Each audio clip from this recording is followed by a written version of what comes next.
Okay, hi everyone. Hello, welcome to It's a Long Story, a place where we roll dice, we tell stories, and we create magic. We are here with our friends of the Unearthed Arcanum. Everybody, take a look at your camera, wave, and say hi. Hello. Hello. Bonjour, hi. Hi. Welcome. Welcome to the show. Here it is. Yep. That's it. That's all I got. This intros are getting better and better, right, guys? Welcome everybody. This is a for those that don't know what this is. Hi, we're a D&D live stream that runs every Monday, Tuesday, Wednesday, Thursday, and Friday, having 5 parties living, existing, and breathing for those that do in the same homebrew world, the wonderful, beautiful world of Astera. There is no announcements except happy Black Friday, I guess. Sure, to everybody. Yeah, so the only thing we'll go straight into. Oh gosh, who's doing the recap tonight?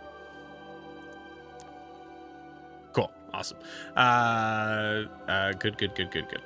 So yeah, the only thing we have to mention is, as we normally do, for those that are wanting to support the channel, the best way to do so is to like and subscribe where you're watching this, whether that's on YouTube or Twitch. Hit the button that does the like and the follow or the subscribe. You can also check out our Instagram and TikTok down below at itsalongsstory_TTRPG. We have some fun sort of clips of our most favoritist moments. Both silly and not silly, or dramatic. So yeah, check it out. And also, if you want to give us a like and follow, we appreciate that. Thank you. That's it. That's all I got. I'm excited to just jump right in. So before we do so, though, we need to get a recap of where we left off with the party. So Dan, please, where are we? Where are we at? So, last time that we left off, the group just had split up with Io, Prim, and Gwen Medeath leaving to go to the Clothier, whereas Kara, Yori, and also known as Tak, and Alistair stayed behind to kind of work on the cauldron, work on Yori's prosthetic arm, and whatnot. And Kara would later on speak to Zara, but we'll get to that later. As the group split up, they got lost, and they ended up stumbling across one of the children they rescued, who no longer seems to have her hex blood and horns. The girl introduced herself as me, and she has an exchange with the group of us. Gwen kind of taking point in talking to the child, and we learned her social butterfly tendencies are not very strong when it comes to children. As one of the best things she could say to the kid is, "Yes, your dress is good. Can you help us find where you got it?" Though it did prove to be pretty helpful. We do some exchanges with me, the girl's name, by the way. And she points us to the Clothier Amaranthiel. I hope I pronounced her name correctly, who is a winter Eladrin. So we meet Amaranthiel. Turns out she's very hot, as which Prem is very flustered by and does kind of secure a little bit of a date with. Her wiles kind of hit the rest of us, but Aya was very committed to his woman, so he did a pretty good job of more politely rebuffing any potential flirting there, which he was a little bit clumsy with when he did the same to Amaranthiel's daughter, who we had met earlier. So Amaranthiel talks to all of us in deciding what basically what everybody is going to be wearing to this shindig that's coming up. We kind of make some good pointers about what would be best for the people not there, with Yori being the person that we're kind of a little bit torn about how to have him present. We don't want him to potentially offend our hosts, but at the same time, we want him to be able to strongly state who he is as a person. So it goes on for a bit, so then we transition back to Al and Yori, who are taking the cauldron to the smithy, if I remember correctly, or if I have that accurate. And Al kind of probes Yori to see where his headspace is. I mean, he just had his essentially found family massacred by brother and sister, and lost an arm, but he's kind of doesn't seem like he's processing it much at all, or if he is, it's Al's basically trying to probe to see, hey, are you masking, or are you really dealing with this? What's going on? And they have a little bit of a heart to heart. At this point, I think they end up running into Larian, Cariel, and Ara. What's Ara's full name? Araviel? Is that Guys, right? don't make me make names anymore. I I'm so sorry. I'm Aralar. so sorry. It's Aralar. it's Ara Elor. Ara Elor. That's how and you you say it pronounce a little quicker than the way I said it. Ara Elor. Ara Elor. Yeah. I'm so sorry. Totally good, Joe. I love very good elf names. You did proper elf names, and I love that.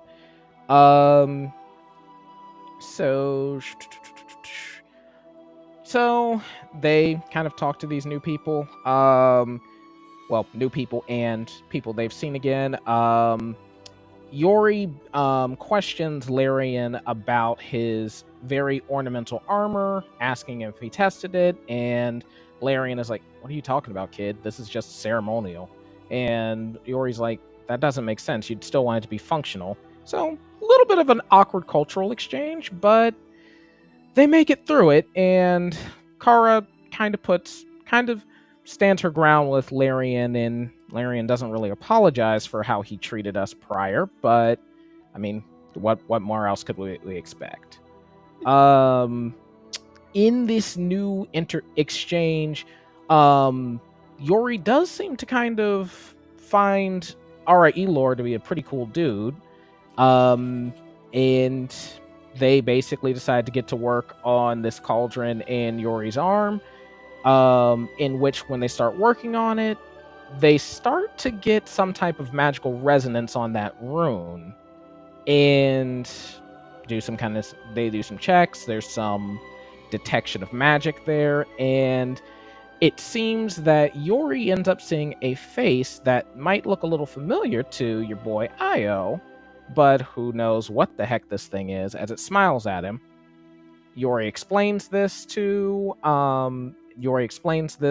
Alistair, and then we kind of wrap up the scene with a conversation between Kara and Sara about Sara's baby daddy, who happens to be none other than Ara Elor, and the fact that she has never told him, one, that they had a kid, and two, that kid is maybe not with us anymore. To which, later on, Kara does end up disclosing to Ara Elor, and we're going to see where that leads. Small correction. She was not clear at all. Okay. All she said was no one knows. Mm. So that was very easily taken the wrong way. Also, I wasn't looking at it when it was Ara Elor. Ara Elor. I apologize. It's coming off. It's coming off at the seams, guys. Ara Elor. Good thing you made a seamstress. Hey, good thing. But yeah, Dan, beautiful. Thank you. So appreciate it. Anything else we need to add, friends?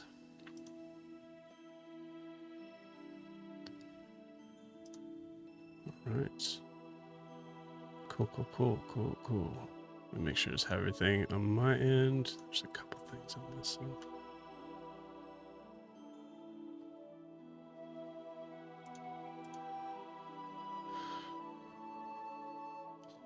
Okay. All right. Cool. All right. I think I am ready to go. You guys want to play some D&D? Hey, yeah. Hey, yeah, indeed. Cool. let's get into it. We're going to be jumping in, going back to our friends Gwyn, Io, and Prim, as they are just leaving Amaranthel's tailor shop.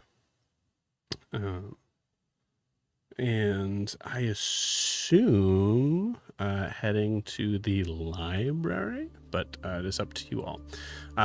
So yeah, whoever thinks that they're leading, you guys can kind of just sort of jump in.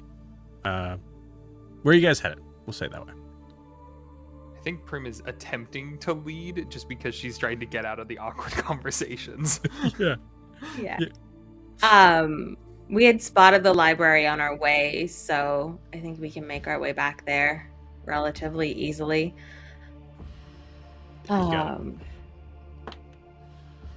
the way over there, Io does hang just over Gwen's shoulder, and he says, "Hey, Gwen, how many people can you do prestidigitation to at once? And can you do different effects per person?" Yeah, I can do probably 3, but they only last about an hour, the effects. That should be fine. Some are instantaneous. Depends what you need. Well, what I'm thinking, for me, I want my magenta tips on my tentacles. Can you turn those like a mint green? Let's see. We can try. Let's try it. Yeah, just try that right now. The other thing I want you to do is for Little Man. In the event he doesn't like what we did with his outfit, can you light the leaves on fire in just a cinematic kind of way with the clothes? Yeah, I think I can make it seem that way, at least, for a bit. Yeah. But yeah, cast away. All right. So I'll sort of reach out and try to turn the tips of Io's dread tentacles. What color did you say? Mint green? Mint green. Yeah. Cool. So no problem to do for the idea of like how long it would last, which is like about a minute.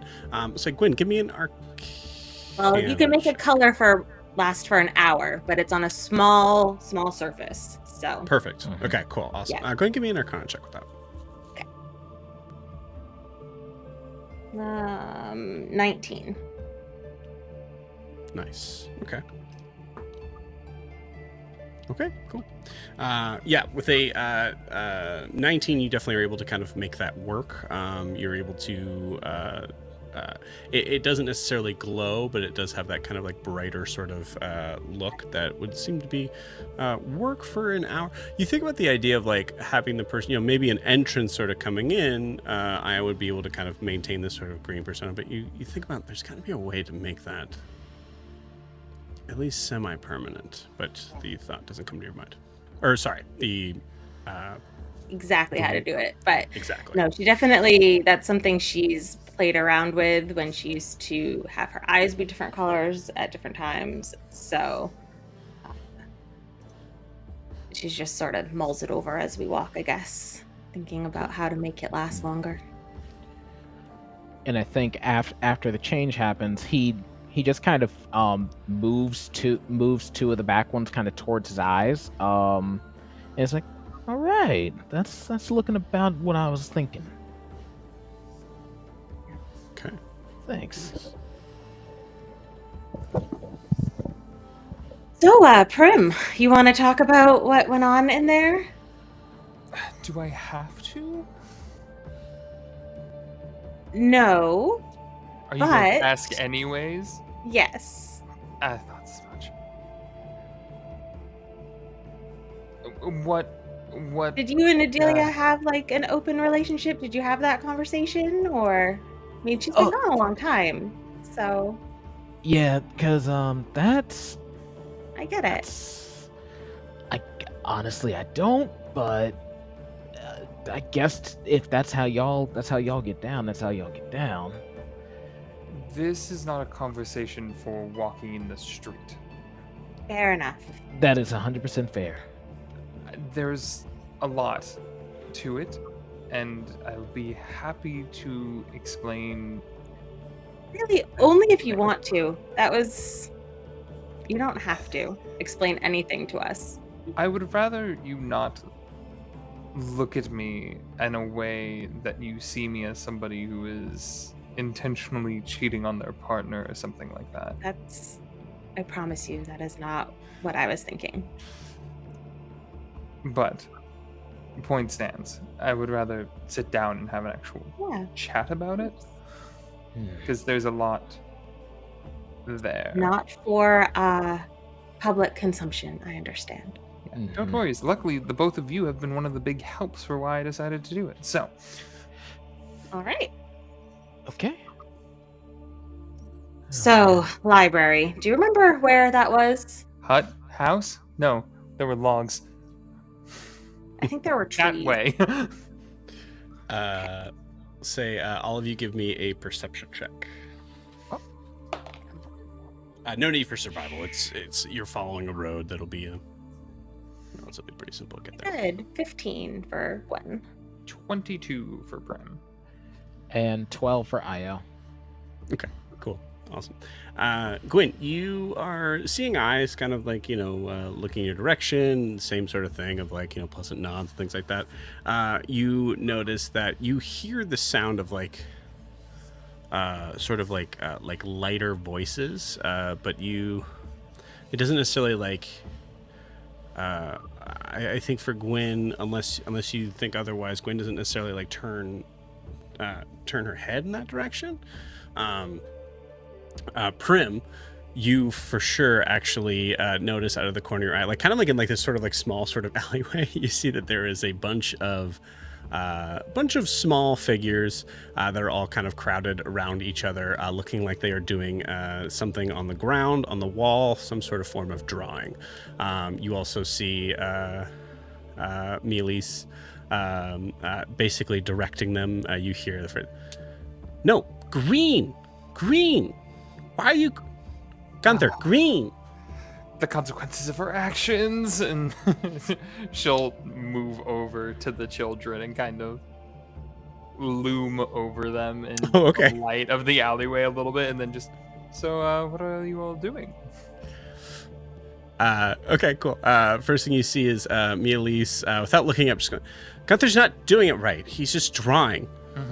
You gotta put color into it." There's Melis, by the way.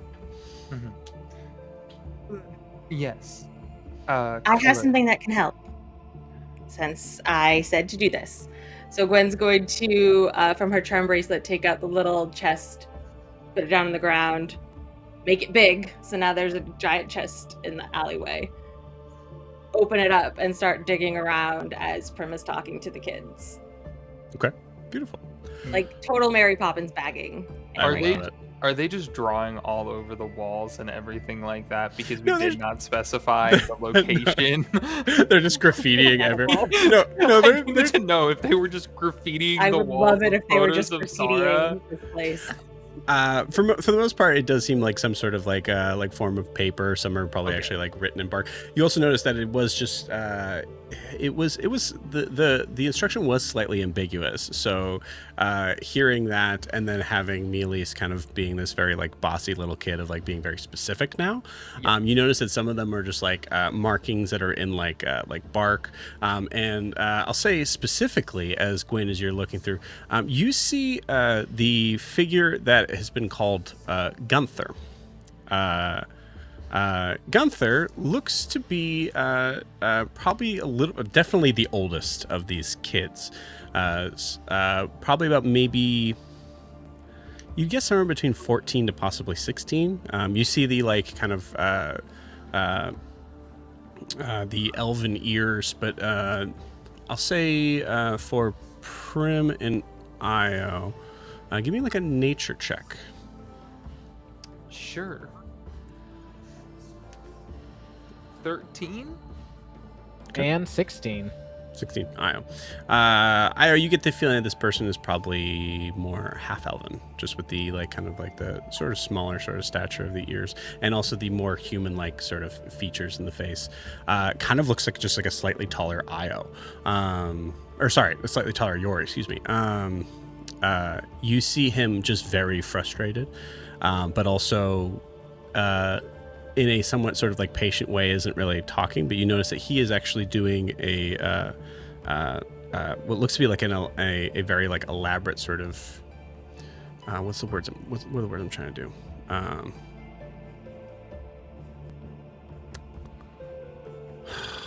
Words like a pencil sort of drawing, a lot of shading, things like that.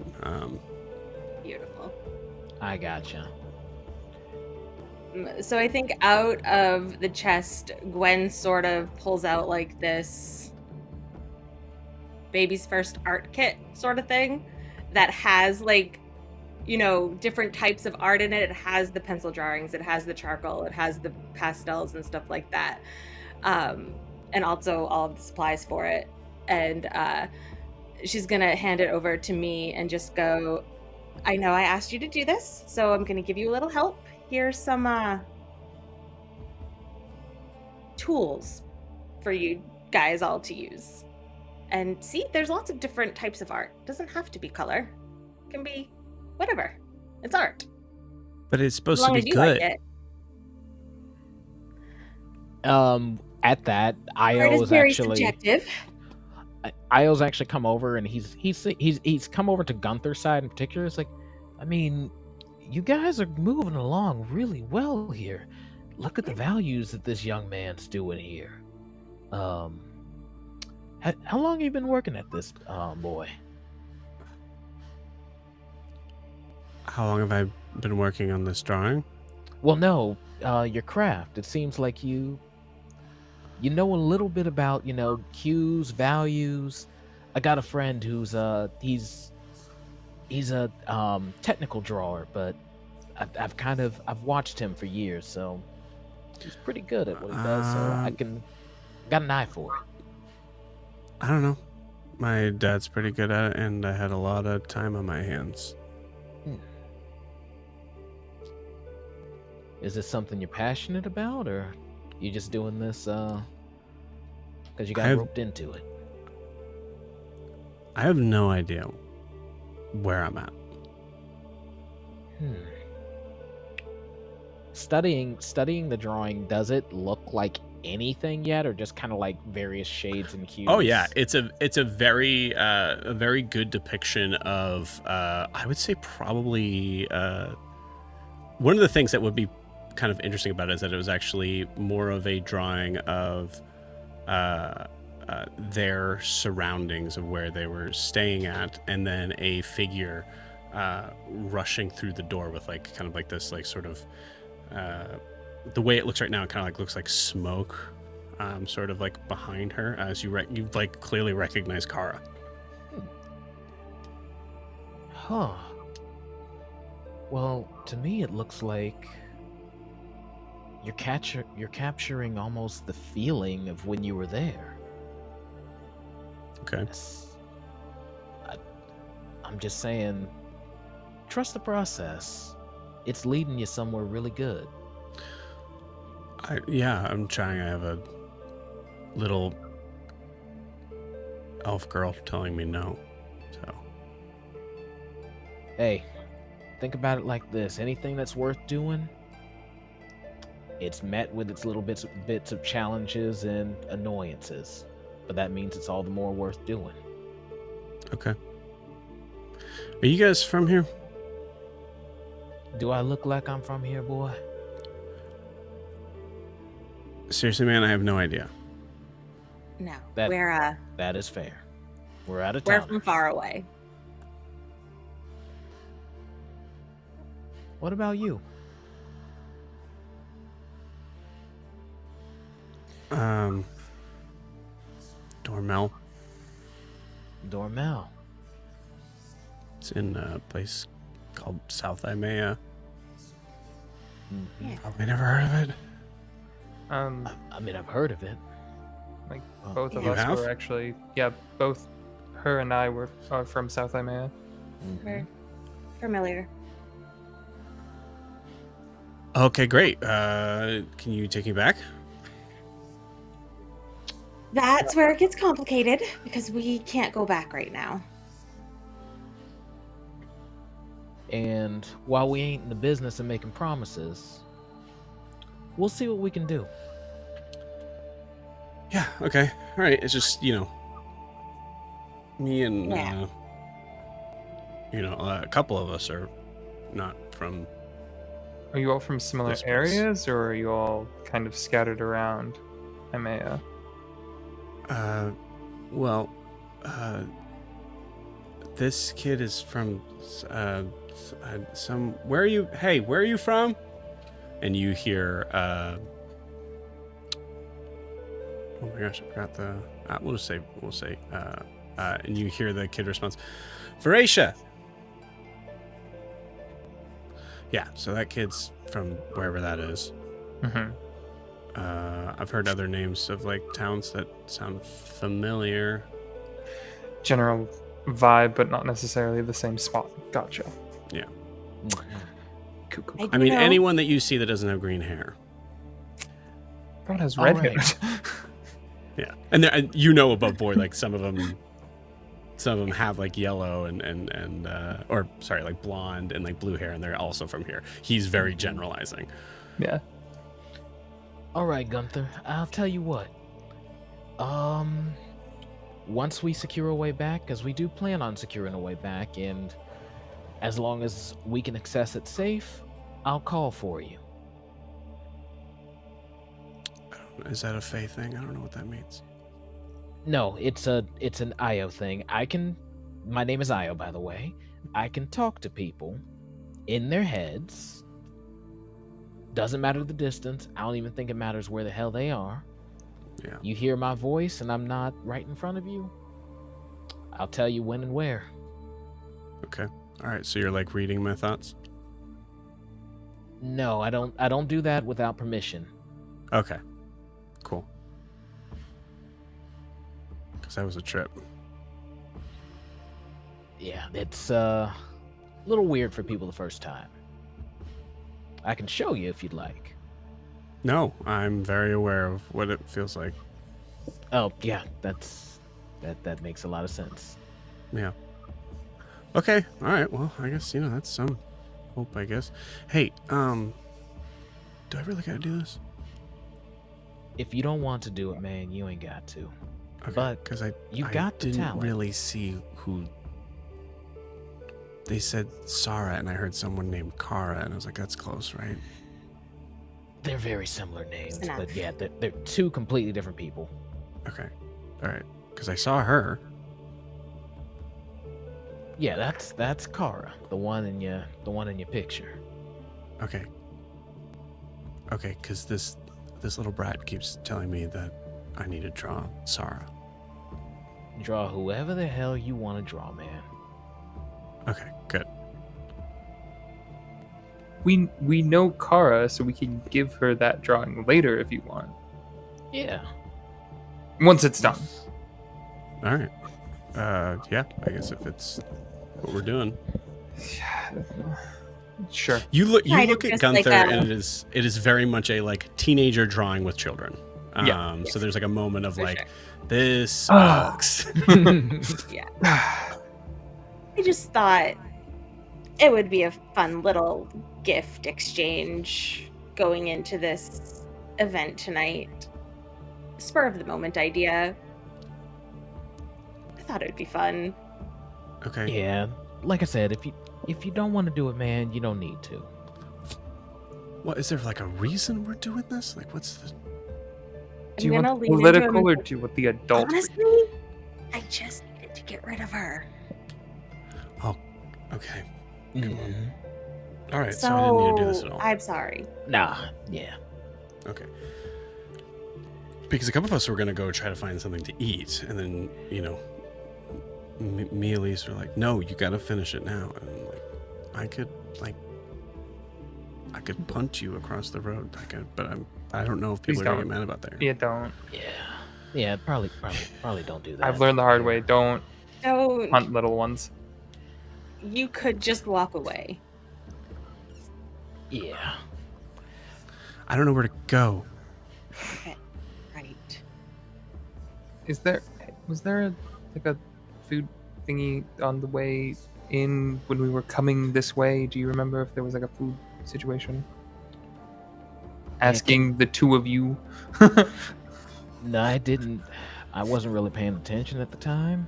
I can find food. It's fine. I just I was just gonna say if we're heading that way, we might as like if we could just take you there or something like that. I don't know. Yeah. It was going to be the plan. However, that is not the plan anymore. Okay. All right. Yeah. Just come get me and Yeah. the others, but at least me. Oh, Just get me out of here. also question. You speak their tongue? No. Oh shit.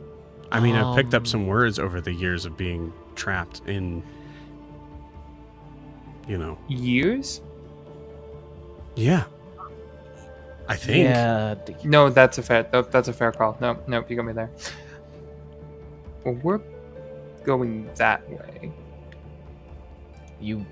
I guess you want to come with? And we'll drop you off somewhere. We're going to a Where? library. We're going to a library. We're not going anywhere weird. Yeah. Like, it's not like we're going to get food at the moment, so Okay. sorry. It's all right. I'll find my way out of this. Library sounds great for you guys. Yeah. Yeah. No problem. Siri. Yeah. Anyway, You turn around to see me. Let's go. Why are you looking at me? Keep trying. It's gotta be done today. me. Mealy. Go. I like the intensity. I thought my name was Mel. Yeah, no, Mel, I love Also, the intensity. when did you Mel. cast another transit? Because she's not gonna understand you. Oh, has it been an hour? Yeah. Cool. I will cast tongues on myself one more time. Sorry, guys. I guess I could do you guys too. It's fine. I'm good. Io has not caught on just yet. Mini Mel, just what are you? And it's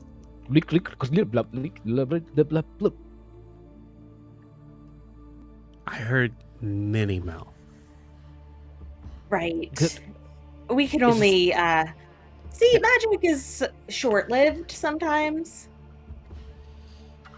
But this was supposed to be a fun sort of activity, so Yeah, I'm having a lot of fun. everybody should have fun. And the thing about art is that it needs to make the artist happy first. So Yeah, but it's going to the princess. but if And if she the doesn't artist like it, is happy with she they could send us back. can- she won't send you back. Even if it's the worst art she's ever seen, she won't send you back. Well, Because that seems unlikely. that we killed. So there's nowhere to send you back to. So you don't have to worry about it.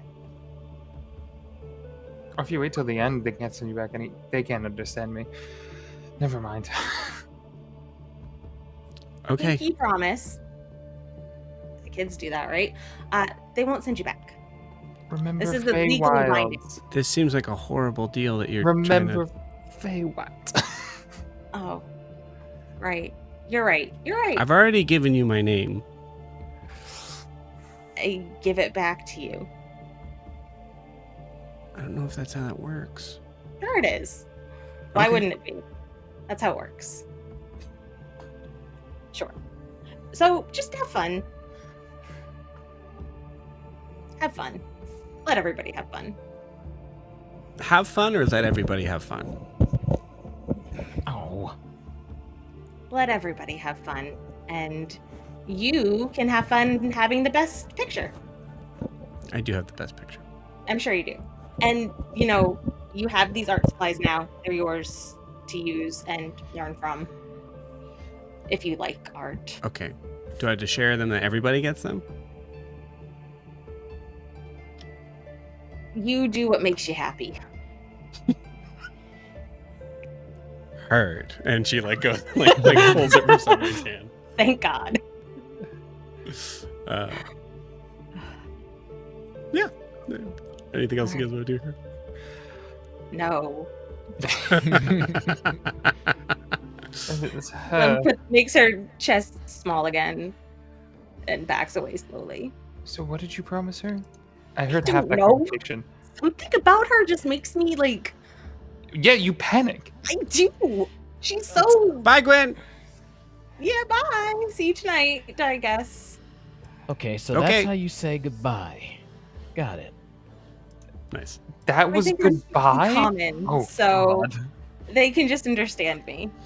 Oh, you mean what she said back? I get Yeah, no. Yeah. Okay. Lost that. It's fine. It's fine. It's fine. It's fine. You're a global translator now. Let's go! Yeah.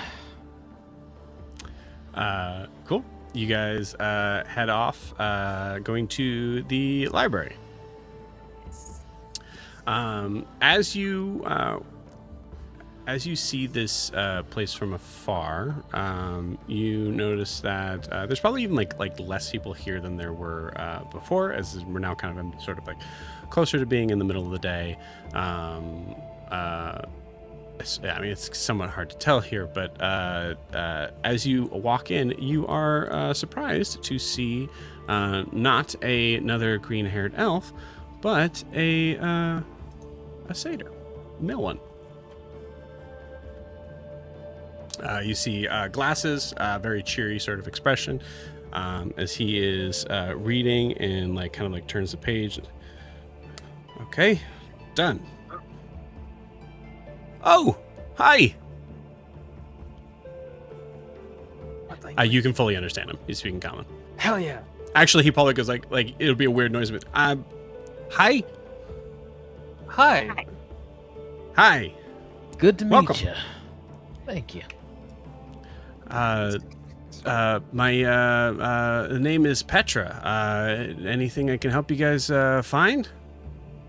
Well, I was actually hoping to just sort of browse around. I've never, I love libraries, and this is my first one in the Feywild, so. Great, I was awesome. just hoping to look around. Well, welcome.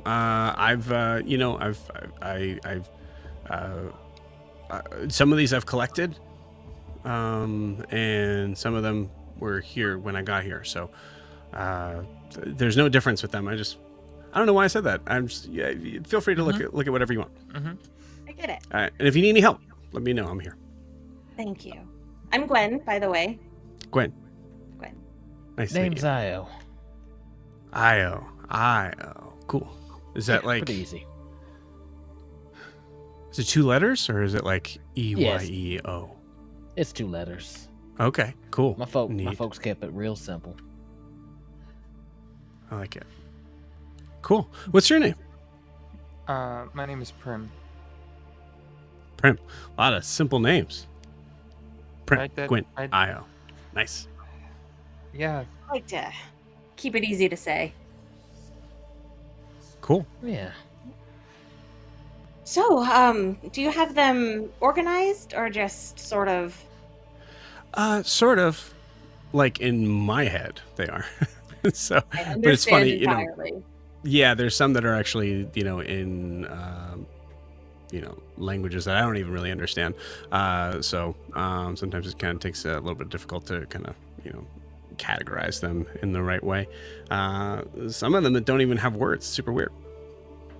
A book without words. Do they have Is it- pictures or is it just blank? Just blank. Interesting. Yeah. Oh, ain't that a guess? Oh, Sometimes those are the best books. Now, before you, I know what you're going to say. Isn't that just an empty diary? I thought about that. Mm-hmm. And I wasn't sure. So I just kept it anyways. Cool. I understand. There could be many things hidden Yeah, in blank books. it is the Feywild. This Yeah. is Feywild. So you said some of these were here when you arrived. Are you not from here? How'd you guess? Yeah, What's those right. words? Silly question. Yeah, I'm from the Feywild, but Man, it's like a long story. My tribe, years and years and years and years ago, something happened, and we all had to kind of like spread out, and we all went sort of our different ways. As far as I know, I'm the only satyr around here, which is fine. I don't mind it. I like the peace and quiet of this place. Plus, I don't know if you noticed, like everybody is like really pretty here. Yes. Like not in a like gross like weird way. I'm just saying it's Oh no, it's hell, nice they're nice to look at. That sounds weird. Yeah. No, I yeah. get it, but I'm 100% getting where you're coming from, man. Yeah. I did it. Like I don't stare. Of course. that's good. Yeah. Do you happen to have any books on the Sealy Court by chance? Yeah. Yeah, that's what that would be a number one priority topic, I guess. Sure. Yeah, absolutely. I What can languages are they in? But I would also like to see some of these blank books you've got, because that sounds fun. Also true. yeah. And in particular, there actually is something I've been curious about. Okay. All right, you guys really changed your mind from the browsing. Go ahead. I mean, you know what? Fair enough. You're good at your job. Let's just say that. I am good at my job. Mm-hmm. But yeah, let's start with the Sealy Court. That is first and foremost on our minds. Okay. What were you thinking of, Io? So I'm curious. Do y'all have any accounts, any records, information of Fae that traffic with other extraplanar beings?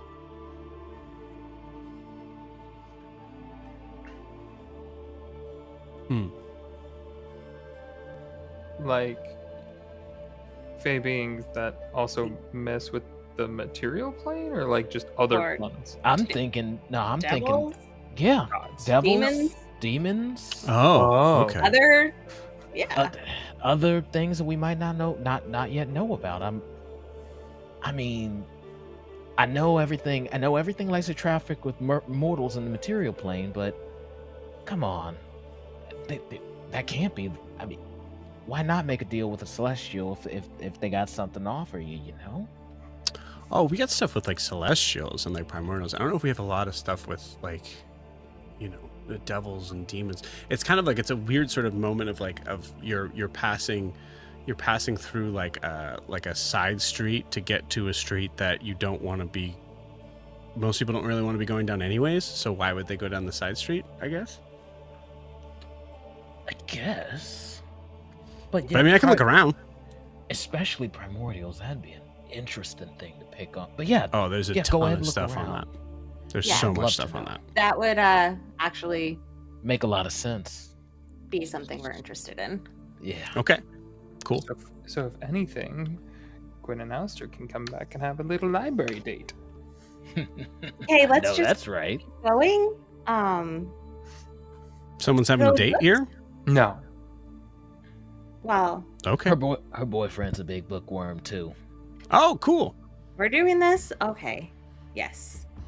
There's been developments, Hey, and I'm sure he I'm would just love in to come y'all's back and corner. look at these books. I'm very interested to hear about it. He's an interesting Those fellow. books? What? Primordials, History of the Sealy Court, just... Gotcha. Heard. Understood. You don't want me to push on that subject. Yeah. Got it. Okay. Just new, I guess. Are we still talking about the books? You know what? Yes, new books. What do you got? Old New books, books. new books. We are so over the place right now.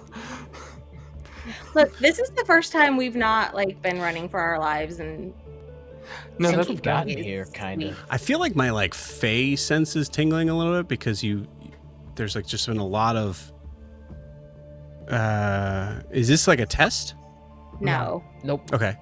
I promise you. It's Is that just us someone? being Is that very something that someone awkward. would be putting a test on me? Would say? yes. No. Prim. We're being. You get an A. You pass the test. Whatever the test was, you get an A. Yeah. Okay, great. We being A+. straight with you. No deals, no bargains, none of that stuff. Okay. All right. So to be clear, you guys want to browse, but there are specific things that you're looking for, and Gwyn has a date here, but we don't want to talk about it. And also, there's supposed to be new books, but also old Sure. books. That's what we just said. Those are words that went together in Yeah. sentences. You got it. Okay, cool. I will try to work on those things in that order. I'm gonna lean into Io and just go, when did we get so bad at this? I mean, You guys were good at this? our life We our used life to has be. been really, yeah. We Like, used to be really good at talking to people. yeah.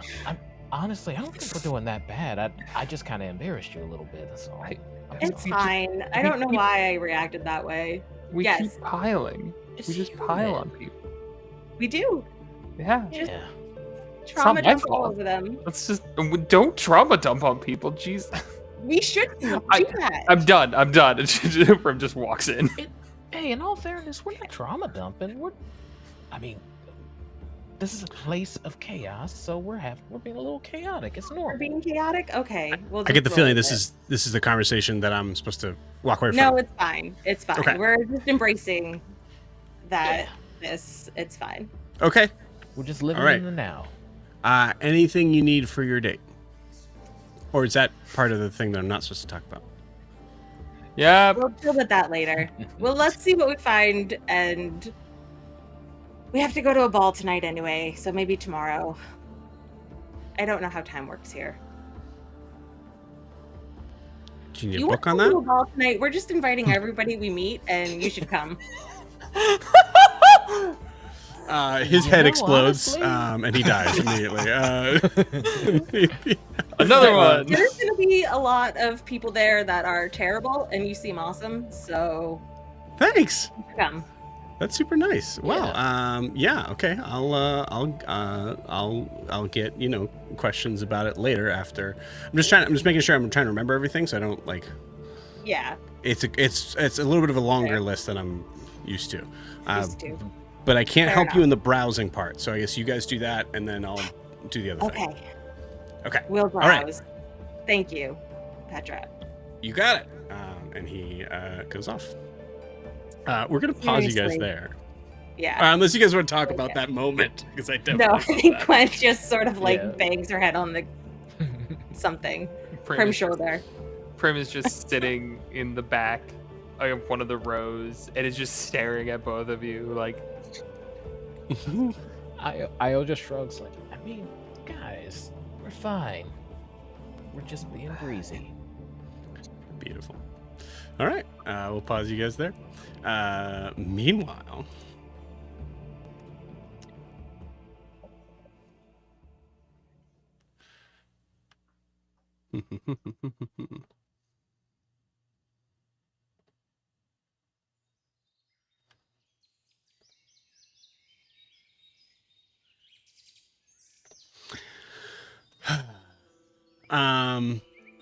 okay. So, what I think we will say here is there's not a lot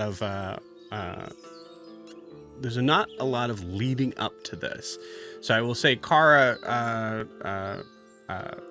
Arielor is kind of storming off. I assume you're following? Am I fast enough to get in front of him?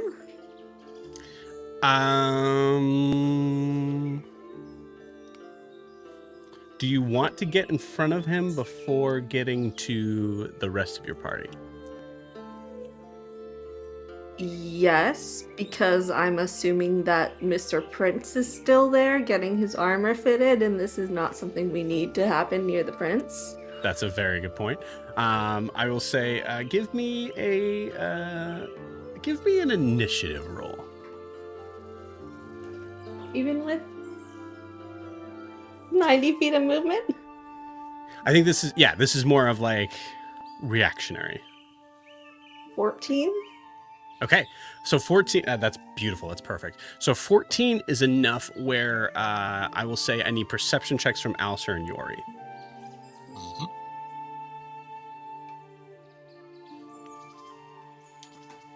He rolled a 13, so you are going to beat him.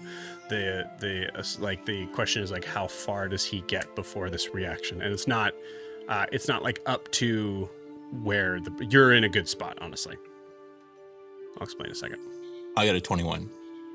I got a 10. Okay, cool. Yori, you see kind of like through the brush about maybe like 10, maybe 15 feet back. It's still in the woods. It's definitely within about maybe 50 to 60 feet of the prince right now. You can see the like kind of like red hair of Arcanum, and you can see like Kara kind of like running to stop him. Okay. And getting in front of him. I think I'll just keep an eye on it for Cool. a moment. Like, I think he's just sort of like in the background while like, it distracts him and he's watching it for the moment. Yeah. He might even like, if Alistair is near him, kind of like shoulder Alistair a little bit and kind of like point over to it just to kind of like go, what's going on with him or that kind of thing. Cool. But, yeah. What are, just so I can kind of get a grasp of what are Yori and Alistair doing right now? We were working on the cauldron. After that, it depends. I mean, I think Yori's pretty like kind of gung-ho to start on the arm design. So he might be trying to gather materials, or you know what? They might actually be searching for, Alistair was talking about like special metals.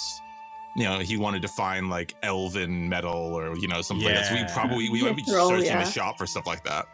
You got it. Mithril. Super Adamantine. Yeah. You got it. Cool. We'll say, if you don't mind, we'll say both of you give me investigation checks and then just message it to me so I can just keep it in mind. This will come to Kara and Ara. What did I do? So Kara, you kind of talking about Zara. Talking about Sarah. I really wanted Dan to say that. Sarah and Kara talking about Ara. And that was all, I swear, on accident. Okay, Ara's first reaction is, please get out of my way. Please. I know. I don't know what you're planning, but we can go now and talk to her, but what she doesn't need is you to make a big scene. She already has it hard enough.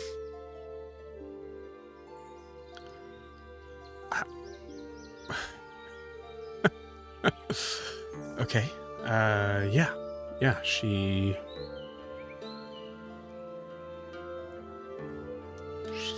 had it hard enough. Okay. I will go with you. If you need help getting into the palace, I'm staying there, so we can go there now and talk to her. I can get you in. Okay, we should great. do this in private. Yeah. Okay. All right. Fine. Yeah, that's fine. Just get me. I just need to talk to. Come on. Let's go talk to her then. Okay. And you see Ara and Kara. Ara and Kara go to talk to Zara.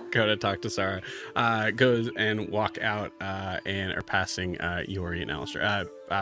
Perfect. Alistair, you find definitely some like essentially like sort of like adamantine scraps and ore and things like that. The mithril you don't really see very much of. And Yori, you're kind of like over his shoulder, just sort of like watching along. Ara kind of stops just for a second. Did you get it? We did. Yeah. Are you? It looks like you're heading out. Can we stay here and use your shop for a while? For another four platinum. Sure. Yeah. Is there anything you'd like? Did they know? Not. Did they know? And you hear now. No. Now it's a problem because there's like Yes. Yeah. You don't see Larian immediately turning, but it is like a moment of like. I'm saying no. No. No. I don't know what it is, but I almost certainly don't know it. I mean, I told you that if you wanted to get somebody to check out the cauldron earlier, like to double check, that was okay with me. I don't know a lot about glyphs. I warned you. They don't. So I'm used to a different We're set of gonna take tools. a walk. So, oh, okay. I couldn't find anything. Do you have like a pritchel or like a full like? Do you have for punching holes in metal or just I'm sure Alistair can identify some stuff for me. I'll just use whatever's on hand. Most of these metals are extremely light but extremely durable. They're bendable in this state, and he kind of like points to like the scrap, and like to be able to kind of move to where you are. But then you need to make sure that you're enforcing them with certain. I can't do this right now. I can't. Okay, I'm sorry. I didn't mean to make you mad. Is there anything off limits that you don't want us to? Don't mess with the stuff that's already done, like the weapons here that are done. Oh, and feel free to just take whatever you want from Cariel's side. Okay.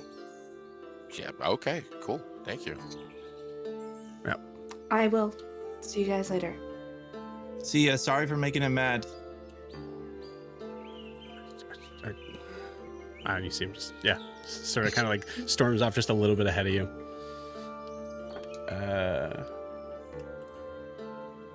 Yeah, okay, cool. He does not look at Larian. Larian is catching him walking down, and Kara. And you see, like, it's just kind of watching you go. I just shoot Larian a look after the little conversation we had last week. I'm going to shoot him a look that says, like, basically, mind your own damn business. Okay, cool. He seems, okay. Interesting. He looks at you at that and just, we're almost done here, and just kind of like turns away at that moment, taking a tactical maneuver to avoid your eyes at that. Cool. So you guys are walking down, Kara and Ara. Kara, give me a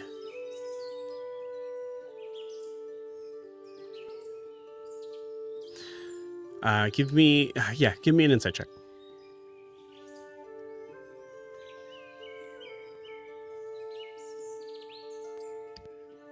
25. 25. There is a very weird sort of there's a lot of double takes as like figures that are looking at you and kind of giving you the same thing that you got when you were coming in, like just like kind of this like for like happy smile and like, you know, like welcoming, and then kind of doing a double take and looking at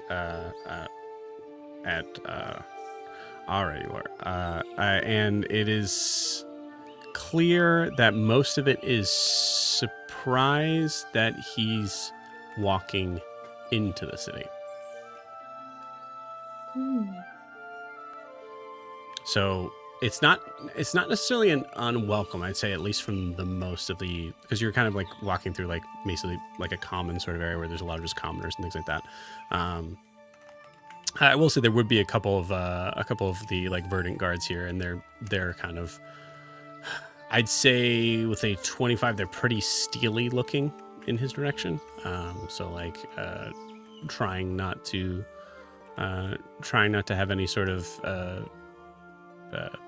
trying to have a complete sort of like motionless look, but you see this kind of like just this little level of discernment in his direction.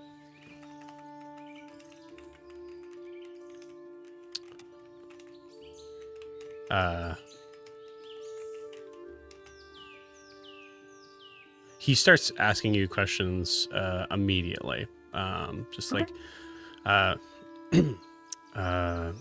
how long? I don't know. I don't know how long. I don't know. You probably know better based off of timing. Who else? Who else knows?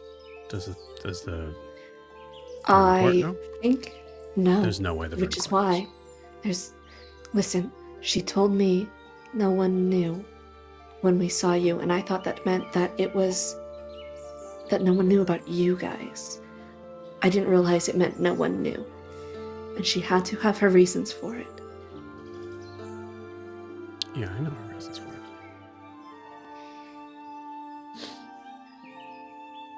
Okay. I'm sorry. I didn't mean to cause this pain for you. It's okay. You're like my closest friend here right now. So, thank you. What's your name again? Kara? Kara. That sounds a lot like my name. And Sarah's name. Do you want to call me another name? I have a few. Kara's what I'm going by right now, but if there's one more comfortable... Like the Feywild thing? No. I'm not going to steal your name. Criminal life thing? It's not a big deal. Okay. Kara's fine. What do I... Listen.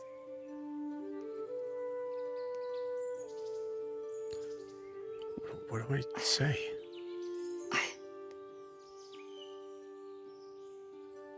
What?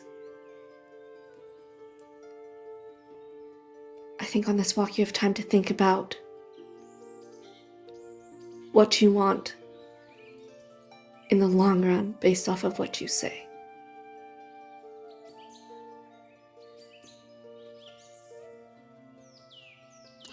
Give me a persuasion check at that, Kara. It's really good, actually. 24. No. Good. That's reverse math.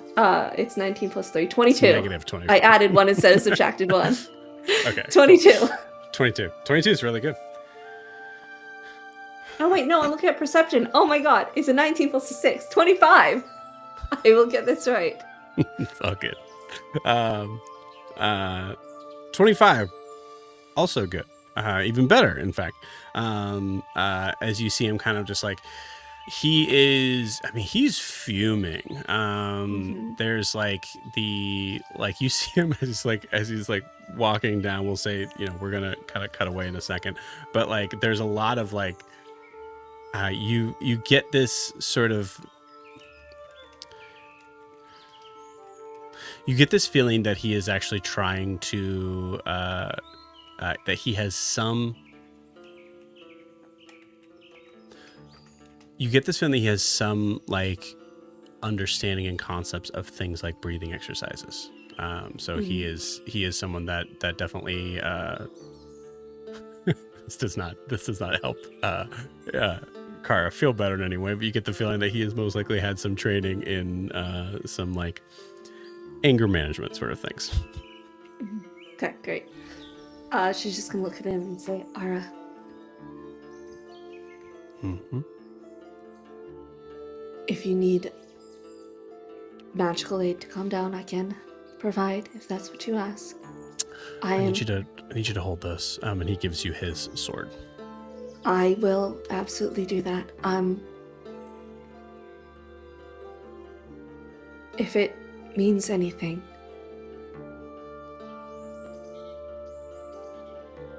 I have to ask about Board, because I rolled a natural 20 on her last week. They had something.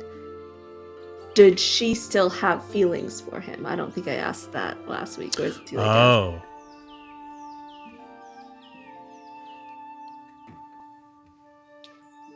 Yeah, you rolled a nat 20 on that? Mm-hmm. Okay. You got the feeling yes.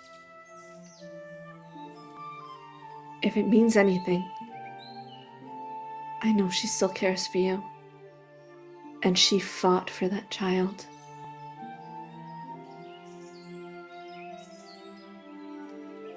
She risked her life.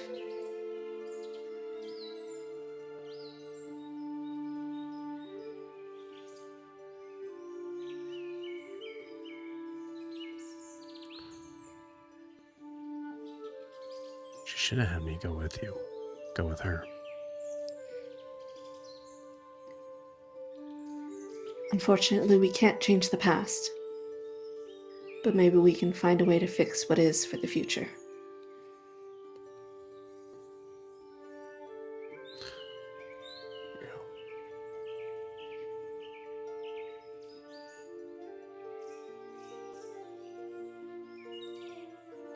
This could be a second chance, depending on how you approach it. I mean, I don't know how much you've only been here for days. Yeah. I've seen how this court works, and I disagree with it, but I know my opinion holds little sway there. But you don't want to live with the ghost of what could have been left between you two. Yeah. I mean, it was. When she stopped seeing me, I understood. That made sense. I'll just say that. Maybe she stopped because of the child, and because of what she felt for you. If the court had found out, we'll have to... That's why we're going to talk to her. And I will play whatever role in this you both want. Mediator, just keeping guards away, whatever you need. I am sorry. This is not the way I'm sure either of you wanted this to go. You both approach the steps leading up into the area for the verdant court, and you see two guards there immediately kind of put their spears together, blocking the path. I'll step forward. I am staying here. You're aware of that, right? Yes, you...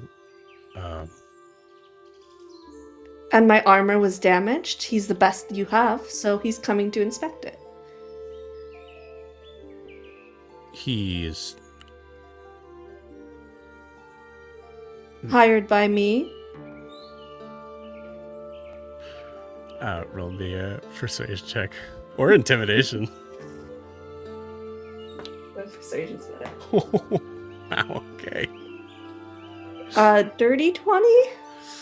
Nat 1. As they say, yeah, I'm as surprised as you are. As they're like, but we were told to do whatever the heroes of Iabellon asked, but this is highly irregular to allow Mm-hmm. You realize you see him kind of like lean in and go like, to a changeling?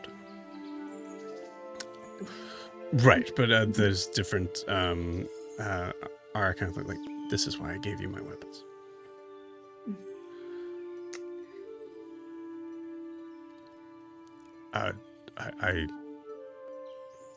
I mean, I suppose we could always call Lady Verdant down and she can settle this agreement, or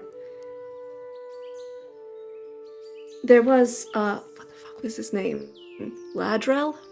What is Dickhead's name back at the armor? What is his name? Larian. Yeah.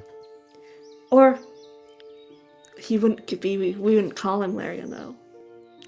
Sorry, he would be the Archduke, I believe. Archduke. Or perhaps I could go discuss with the Archduke. He was busy getting his armor fitted back there. He said I could borrow Ara to help with my gear since he was busy at the armor. Well, in that case, command from the verdant courts clearly stated, welcome. And you see Ara just is... This is hard. I'm trying to in this moment, he's so... You rolled well, but he's angry. So instead of you rolled pretty well on the inside, so I'll tell you this, you get the idea that he normally kind of follows he's not happy about it at all, but he follows the whole sort of spiel of this. He's looking them right in the eye right now, and you feel like that's highly irregular. But yeah, they let you pass. If you're cool with it, we'll pause you there. Absolutely. Oh boy. Also, actually, Kara, give me a perception check. Here. That's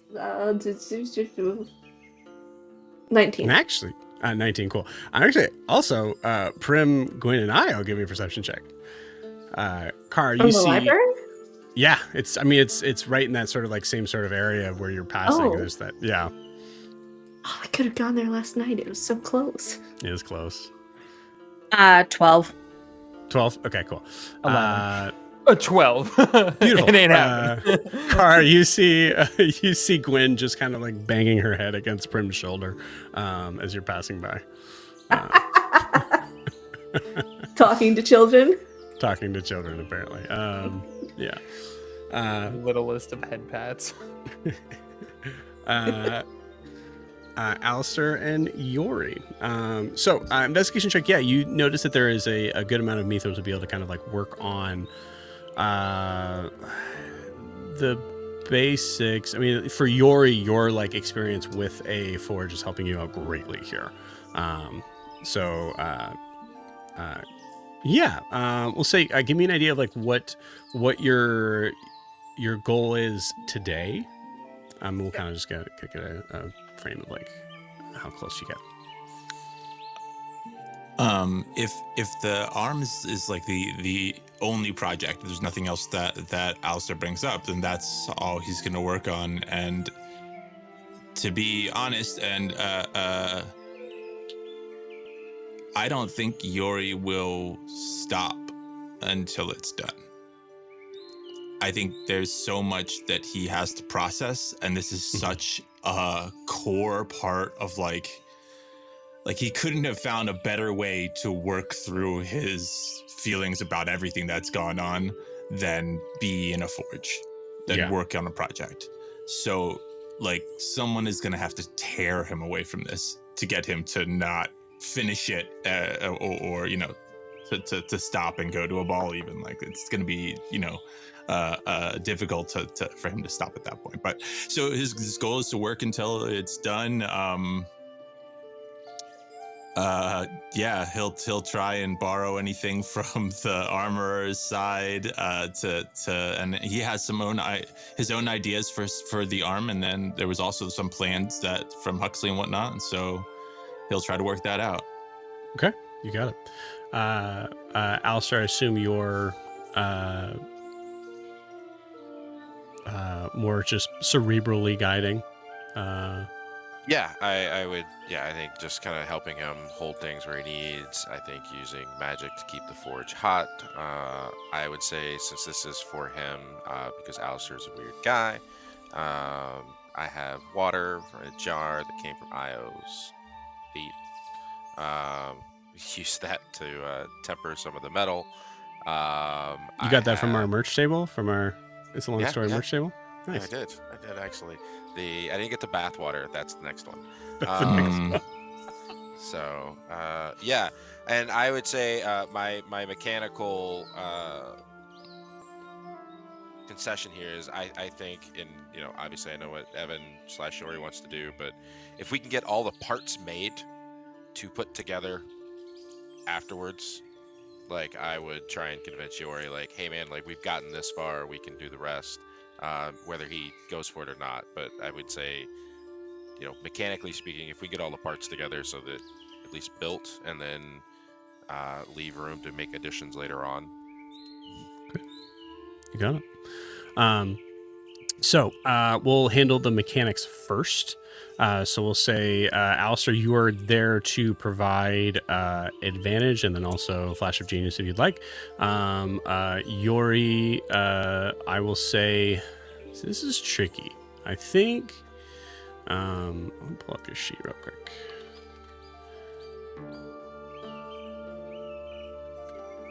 There's also some fun stuff that I'm very excited to do here in a second. Just for me, not for you guys. Yeah, he's also going to be using the spear as a component. Well, he's taking the center part from the spear, which houses the immovable rod. So essentially, he's like removing that part of it to be in the arm, not the actual like head of the spear or the butt of the spear. So, you know, there's a possibility that they could, you know, make it more modular, so the spear could be put together at a later date. For now, he's just removing it, you know, as a chunk of that spear. And then also, I forget, does he have the stick that they were originally supposed to hit EX with? I think Alistair has it. Yeah. Okay. There's an idea from that he's thinking about that might implement itself within the mechanics of the arm and stuff like that, as far as like opposing runes.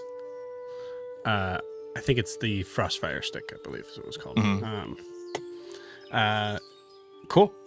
So we'll say this. I think some of it is some of it is athletics and the idea of like being able to kind of persevere through it. Some of it is honestly I would say investigation, but we could trade that for sleight of hand. I think that makes sense. So we'll do that. We'll do the easy one first. The athletics is the idea of like, are you able to complete this? I'm gonna actually say this is a straight roll, as Alistair is not very helpful on the athletics part, and so he's giving you advantage mechanically, but it would be instead of him giving you advantage, I would say you would have disadvantage because you only have one arm. And working through like trying to kind of add that into it, so it's a straight roll athletics check. Right. I guess it doesn't. He gets advantage on that anyway. From the fire rune.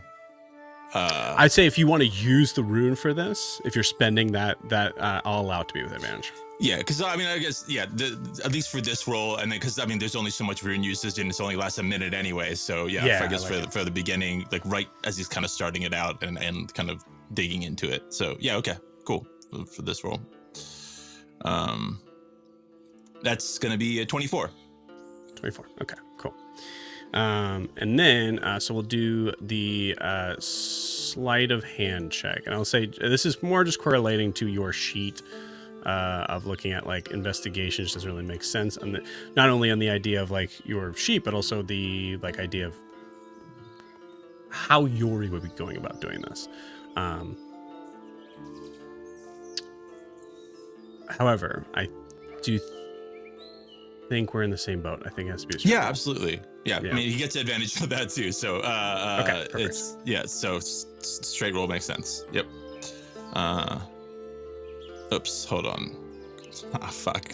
I'll just take the lower of the two rolls. I got a nat 20 and a 14. Damn. So I will just take the 14 plus 1, 15. Yeah. Okay. That sucks. I don't know why it rolled. Oh, it rolled it because it's built into the character sheet to get advantage, and I forgot to hit shift. Yeah, okay. Gotcha. So 15? Yeah, 15. Alistair, do you want to help out with that at all? Oh, yeah. Flash Genius, sorry. You got it. Okay. Yeah, so I think, again, it's a placebo effect, but you get the second arm there for a second. Doesn't really do anything. Yeah, absolutely. So I think... There's a lot of clamps involved. Yeah, so you pass both DCs in my book. So I think in the idea of like being able to get the general sort of parts through the process here, and I'll say in a relative sort of time span of about maybe 4 hours, you're able to get the parts done. So essentially, you're like halfway there. A lot of the rest of the work would be something that would be more. I kind of think more like Alistair's field. Does that make sense? Like right. The idea Plus, there's going to be a sense of like what we're doing. What I'm trying to do for attaching the arm, is probably they might even need to find like somebody there who's like has some medical knowledge or something like that, or knows a little bit about Fey biology and kind of pull them into that. So at that point, like, it's. If there's really nothing he can do at that point, then at that point, I think he might still just work until the time it's time to go or something like that on anything, just right. Like, even work on like unfinished projects that Ara had. No, he said don't touch those. I finished projects. He said no. Finished projects. Finished. Yeah. Then he might work on unfinished projects. Be like, oh, he was working on this. Okay, let me help with this, and I'll start. But up until the time, Okay, let's see what happens after this, because there is a moment that as you're As you're going about this, I'd say another like 30 minutes, you see Cariel, the armor smith, basically finally giving like the okay, all done. And you see like Larian just kind of like walking and sort of like trying out the armor a little bit, and then he's seeing Yori just go to. That's not him. He's seeing Yori go. There's so many green haired people. Like really go to town on this. I'm working through this, and like Alistair, I kind of feel like a lot of it is like you like moving and then like taking a step back and like really like trying to. You see him kind of like raise an eyebrow, Alistair, and kind of like walk towards both of you. It's an impressive weaponsmith you have. No, he's just working through some things. Can you move this? Yeah, just one second. Do you? You're gonna hit it right there, right there. Yeah. It's. Where did you learn this? Oh, yeah, me. Oh, yeah. I grew up with the Iabellon, with the fire giants. It's I don't have my hammer with me now, but the one I used was significantly bigger, and so this is a little bit harder. Well, I mean, the first it was with the fire giants. Giants. The giants in the material right in the other place. Right there. Right there. Yeah. Yeah. Okay. Yeah. I'm very impressed. There's some very barbaric and rudimentary ways of working through that. You can continue, and I can talk to your friend while we're doing this. No, it's fine. I'll get some water for a second. I don't think I've. Yeah, the rolled copper, and it has to be rolled around. When I don't know, giants do play music. A lot of people don't know that, and if you make a harp that's giant sized, if you imagine, have you seen a harp? You've probably seen a harp. The strings on it, they have to be sort of, they can't, if they're too rigid, they'll break. If they're too elastic, they don't make a sound. But imagine that times 8, and then you have this sort of coil of wire that has, it's going to be pulled, and it's based on, it's like, Progner used to have a harp, and we used to mean. I'm gonna get some water. I'm gonna get some water. I gotta think.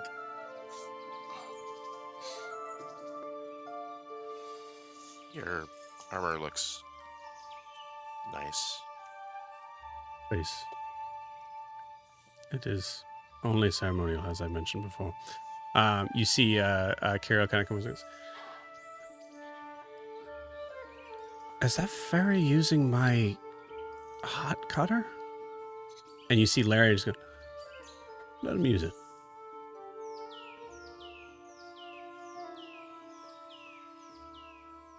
I appreciate that.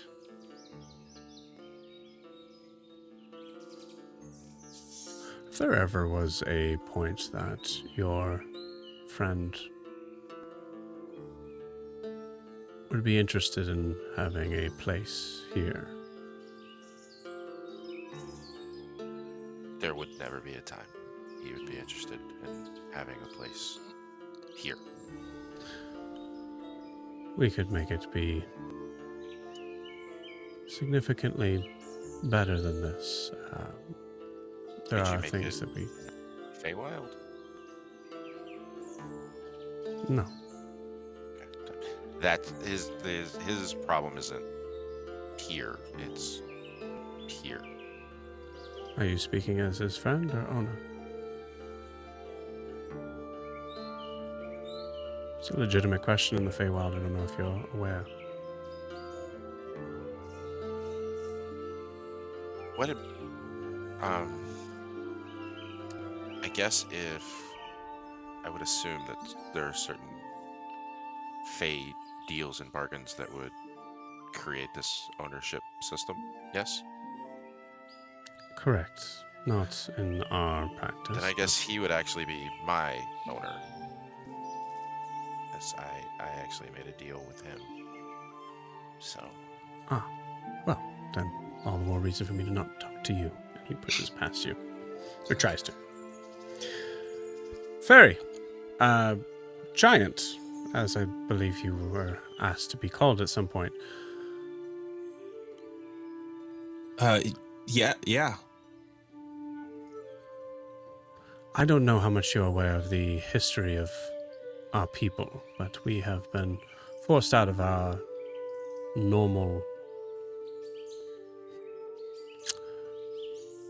our culturally correct home, closer to the Sealy Court. I recognize that you are not a fan of being associated with figures of the Feywild, but I was wondering if you would be interested in possibly helping us achieve that, man. In a way that you would be handsomely compensated, founding a place in the court. You mean, like, retaking your old home? What do you? Oh,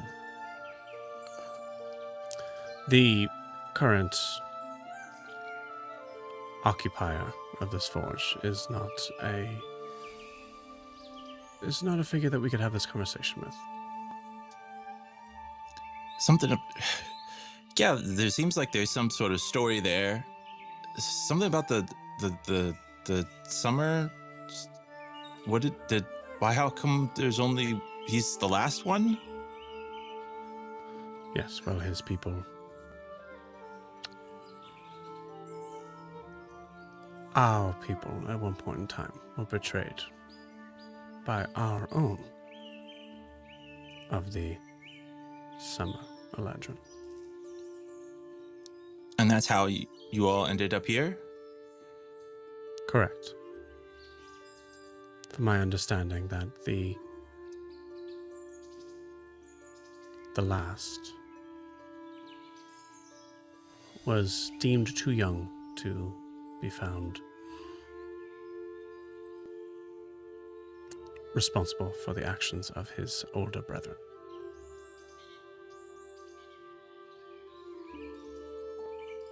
So, I mean, but then why does everybody treat him like if he... Is it like if the Summer Eladrin are just like made to betray people and so people don't trust him now? Or is it like, I guess, I mean, is it a memory thing? Like they remember it and it's bad and then... Because he didn't do anything, right? He just kind of was a baby and then he grew up. Correct. Yes, and a lot of it really, I think, has just grown into an expectation, possibly in his own head. If you look at yourself as the enemy long enough, you won't expect to be treated in any other way. He chose to be out here.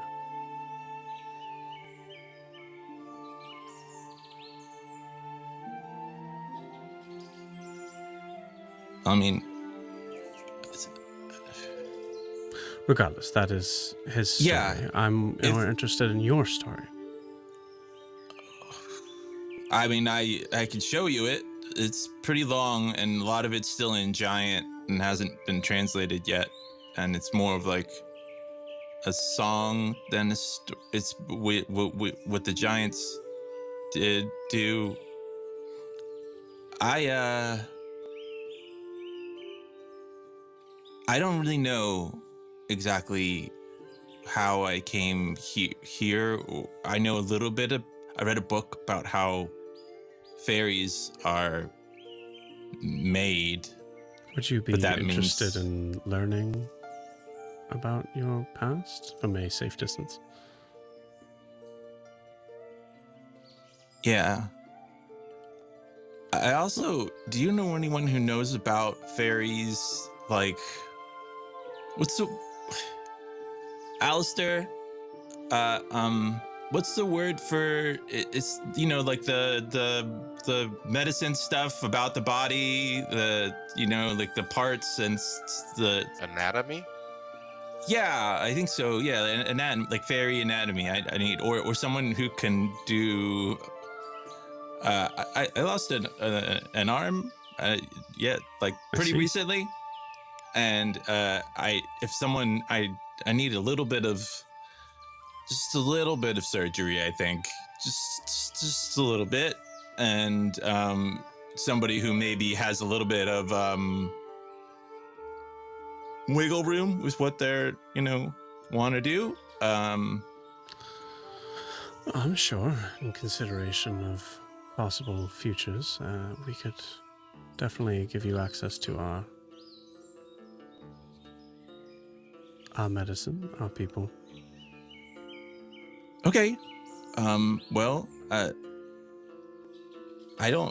seems like if you were kicked from your home, then I wouldn't be outright against helping to get it back. We have, Kara's daughter we're trying to find, and then we have some stuff, but I'd be happy to do what I can, and I don't want to live in the Feywild, but it's been an odd experience here. Some of the things I thought were true maybe aren't. And the people that the other fairies that did what they did to me, maybe that's not everyone. But that's most of the memories I have of this place. So, you're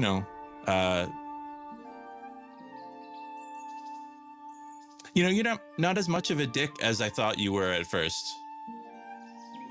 Comes with the crown, unfortunately. And I do apologize for my exuberant rigidity to the older ways of our people. Was it a fairy thing or a red hair thing? I was actually gonna mention the king seemed very much against the whole idea of making fey deals, yet you seem pretty open to it. A fey deal is not what I'm suggesting. Something that would be more considered in your realm a business transaction. But also a possible home if there was any difficulties along the road for a currently one-armed fairy. Giant, excuse me. Thanks. How do you differentiate between a business deal and a fey deal? Your correlation in your world has something that is called evolution, correct? Yes, very much so. Well, in our world, there's an understanding of if there is all but chaos, it is hard to get anything done that you need. So, think on it. There is no reason to make any decision just yet, but I hope you all enjoy the party that we are very excited to throw in your honor. Oh, yeah. Why does Sarah bother you so much?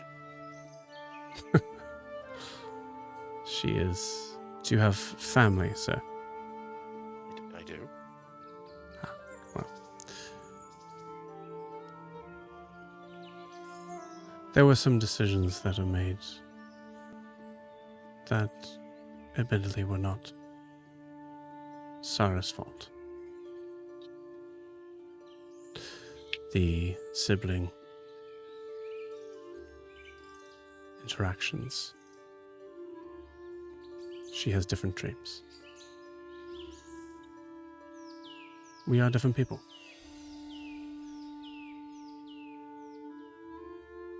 But I am the one that will be wearing the crown after our sovereign passes. That makes So, sense. And as he's like kind of like turning to walk away, so I would be the one that would be able to help you the most. If you were. A lot more sense why you're so upset. Why is that? I mean, you can't hear it? They whisper Sarah's name everywhere. Yet I can't even remember what yours is right now.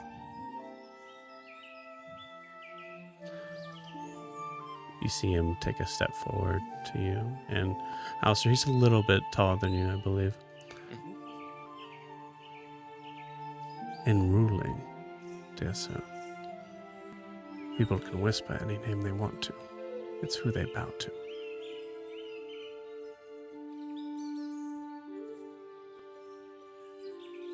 Until they With stop respect. bowing. I doubt that'll happen again. But wouldn't you like to be a hero? You could get Sarah out of town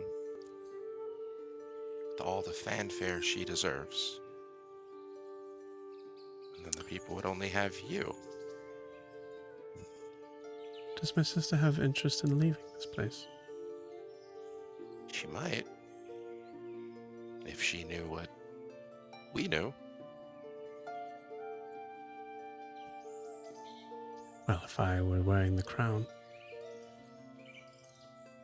I would not get in her way.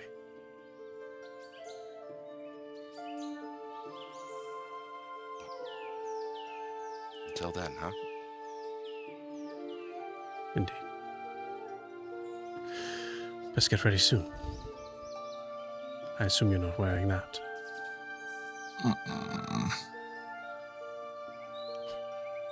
In the material plane, something we say often. Do you know what happens when you assume? I do not.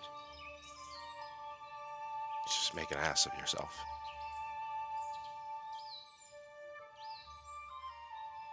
Doesn't work in the translation as well. Do you know what to spell in common? No. I'll leave it. I got work. Understood. Well, Giant, think of my offer. Good day. What's up? No. Come Jory. along, servant. We have work to do. Let's go.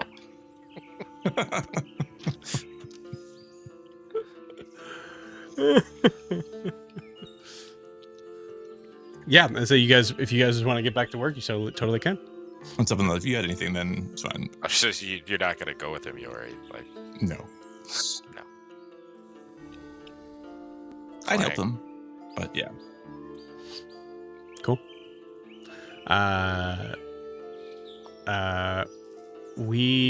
Oh boy, kind of interesting sort of spot right now. I'm gonna say let's go back to, because the plan was for everybody to kind of meet at the library eventually. So we'll assume that is the course of action. So we'll try to handle stuff leading into it and going up to it. So we're gonna come back to Kara and Ara right now. Kara, the looks that you get are significantly different. There are a lot that seem to kind of stop in their tracks and like whisper to themselves and point.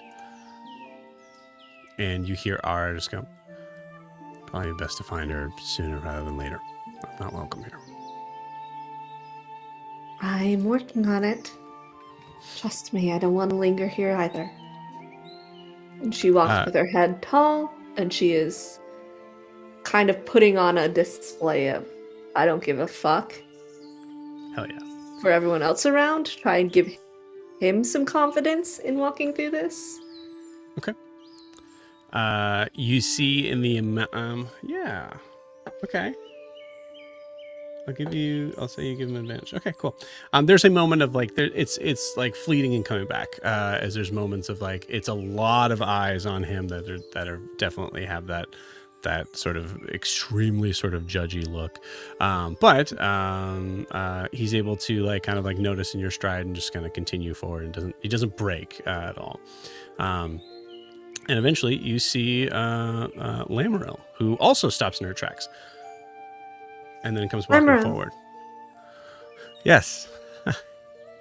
I need to speak to Zara.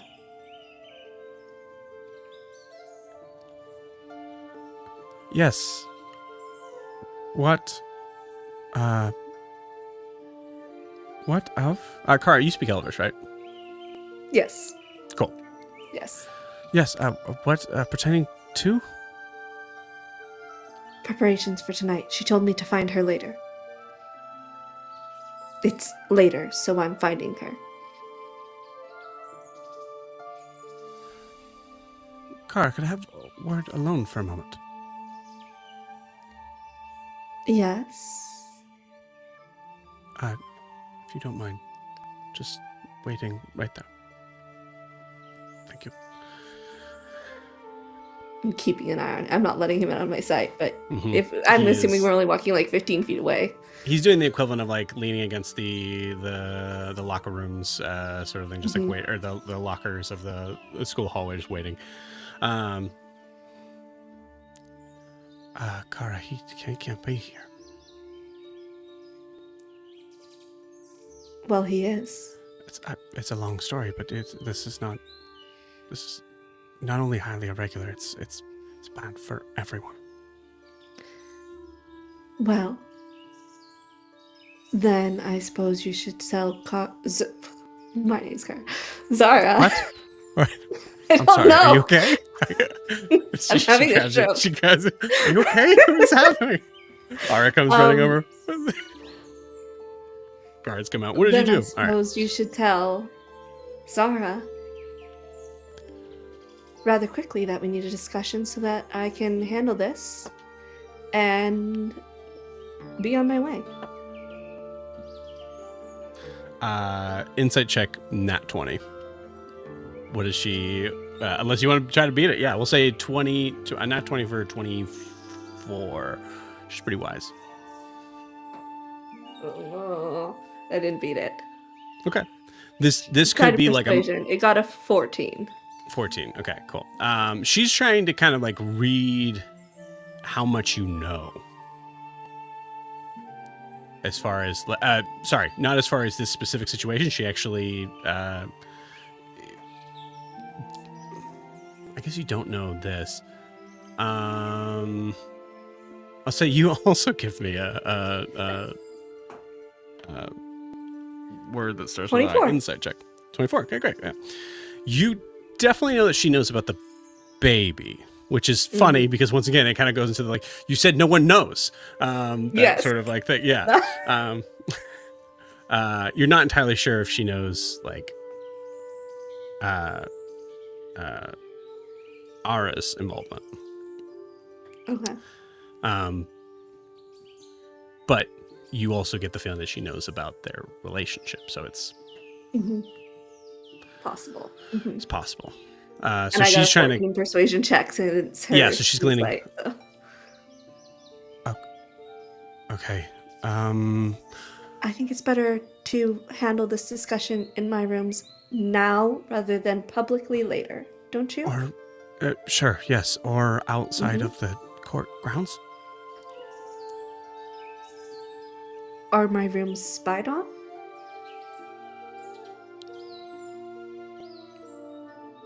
In the rooms? No. Entrances and exits? And she's now whispering this. Of course. For Sarah's sake. That's fine. Where? Where would she go that she can't be seen? Can you make her invisible or something? Like, is there no way to sneak her into my rooms? It'd be easier to be in a place where it's just very public and there's a possibility Public does not sound like the best choice for that. Okay. Fine.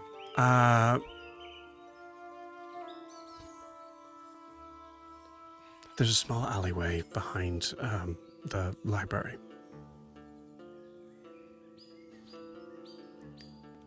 Also, public. We're like in a tree, right? I'm gonna look down. Can I see like the library as I look out? Yeah. Like, also public. I can look down there right now. Yeah. Is there any like nook or somewhere private in the general vicinity? Like looking around? It's full on like royal court, so it's like kind of this like sort of like thing of like you don't know, like even the areas that you're that are like kind of I think one thing that that could be said is where his forge is. That's fine. It's around there. Her brother's there right now. Okay. But I'm looking for like somewhere I could sneak him in for like 2 seconds. To sneak him into like for Sarah to be able to talk to.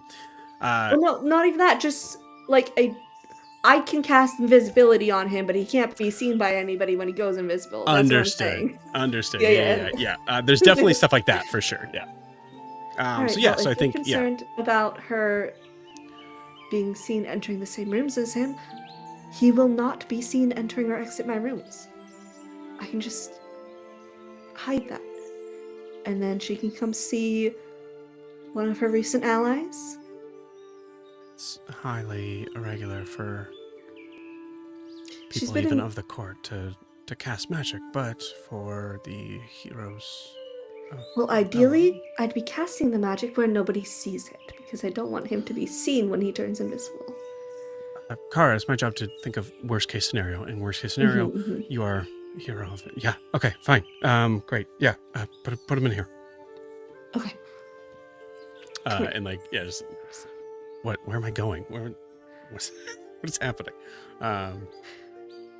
And you find a spot where like, yeah, you cast invisibility, and like Lamriel's like right there, just kind of block the way. I think like people walk by. And just... Can I look around before I cast invisibility just to do like a check to see? Absolutely. It's not grand. 15. Yeah, seems that the coast is clear. Yep. I'm gonna make him disappear and then head on to my rooms and look in Lamriel and be like, the quicker you get her here, the faster this whole situation is handled. I will do that. I would recommend... You see like kind of like some of the color like leaving her face as she's thinking about like the repercussions. Maybe it might be best for you if you don't tell her why I need her. You don't need to be lumped in with the grief. I can take that. She doesn't need to know that you know. That would be great. Thank you. Yes. Okay, I will find Her Highness. And walks off, goes to find Kara. You, I think you walk into the room. You guys are eventually given separate rooms, but not right now. So you're walking into the room of like where you guys were at before.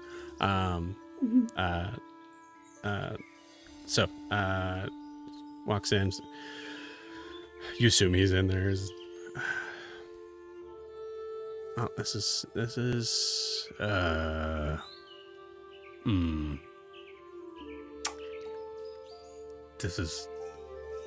You choose it. You chose this space. This room? Yeah. No. I had 0 say in this room, and I drop invisibility. Did she choose this room? Because that would be crazy. I think the court just assigned it at random, because we have so many people. There are 6 of us. Okay. All right. Well, yeah. Okay. Not the first time I've been in this room. I gathered, yes. How are you doing? Are you okay for the conversation that's about to come? I can't tell if being here actually helps or... Well, I No, it can't do helps. anything It about that. helps. But, okay, good. I can help calm you down if you want me to. Yeah. Calm emotions. Cool. Technically a charmed thing, is it not? Is it? Oh, it is charmed. Oh shit, it doesn't work on elves. I forgot about that. Yeah, so you do it, and he's... Did you do it? It doesn't you cast work on it and nothing happens. Yeah. elves. Maybe Eladrin, it doesn't work on either. Shit, I didn't even think about that. Okay, well... It's involuntary? The yeah, ability, the absolutely. It's a racial trait. Absolutely. Involuntary awesome. immunity. No, I love absolutely. It. Makes sense. Fuck. Sorry. Just... I would like to say I'm here for you, but I've known you for all of 20 minutes, and I don't know that me being here is any kind of comfort to you, but... Have you had any experience in what I'm going through right now?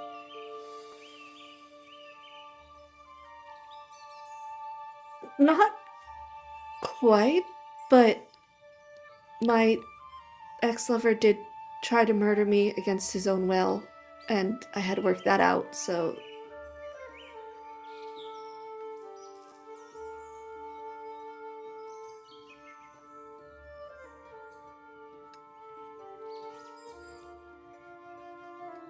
Not quite the same thing, but... No. Hey. The door, there's a knock at the door, actually. There's no way she just opened it. I'm gonna motion for him to take a breath. I'm gonna walk to the door and kind of creak it open, just enough for her to see me and not him. Mm-hmm. Hi, is everything okay? No. And before you come in... Oh, that's the wrong person. I am sorry.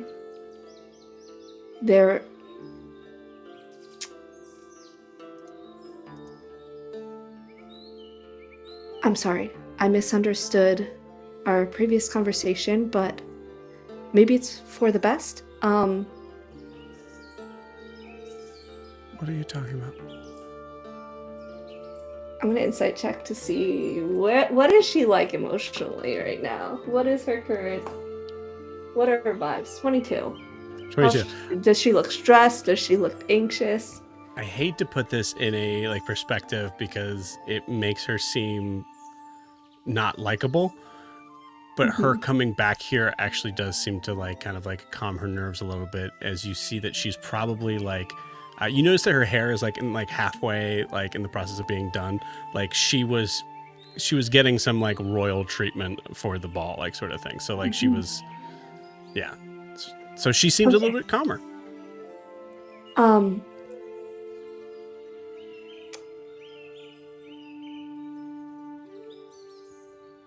He knows, and I'm gonna motion for her to come inside. She takes one look at him. No.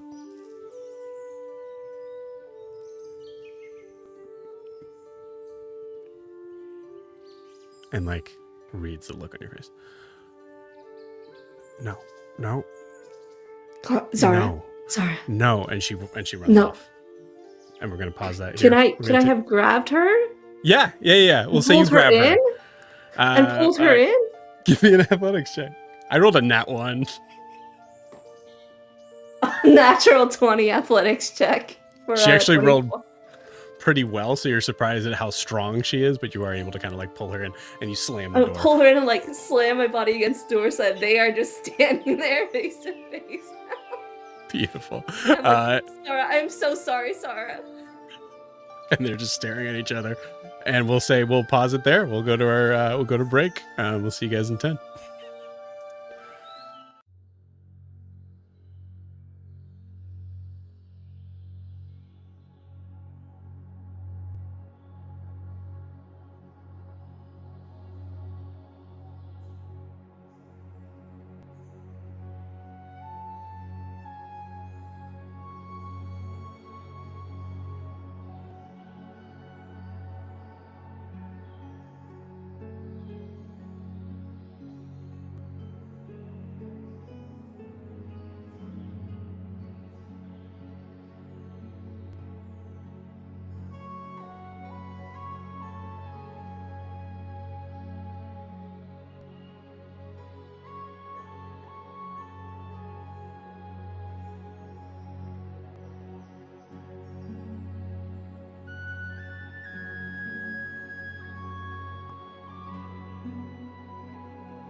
And we are back. We are going to take a little pause with our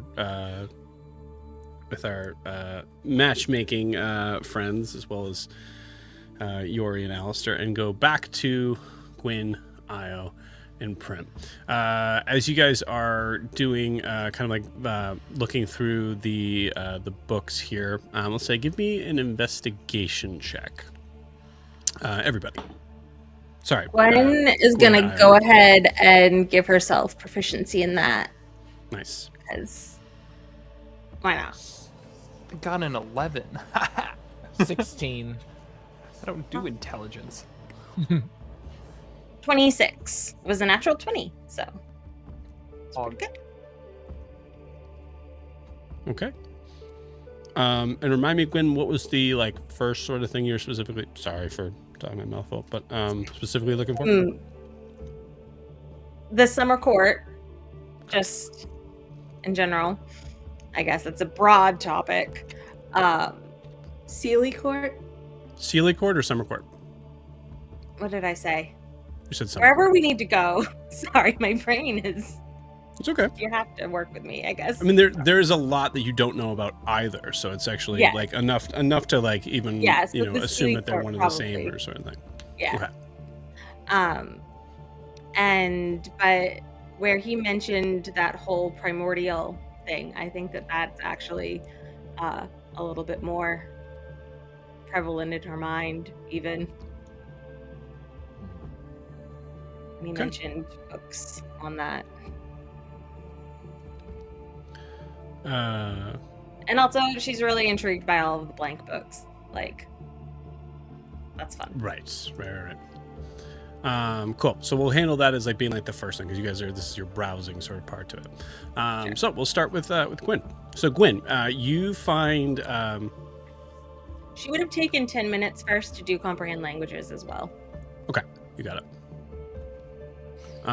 You find a book that looks to be written in Elvish.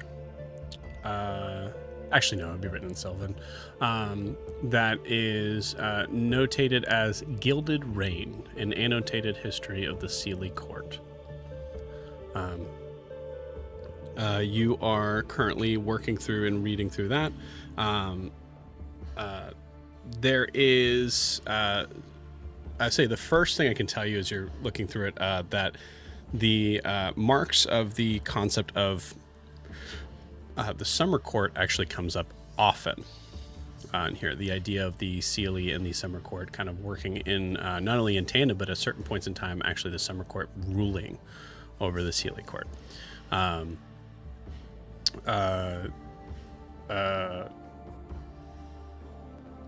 As you are, and they actually specifically called themselves the Sovereigns of Summer. You get that kind of mark of sovereign there as a possible, at least, recognition to how the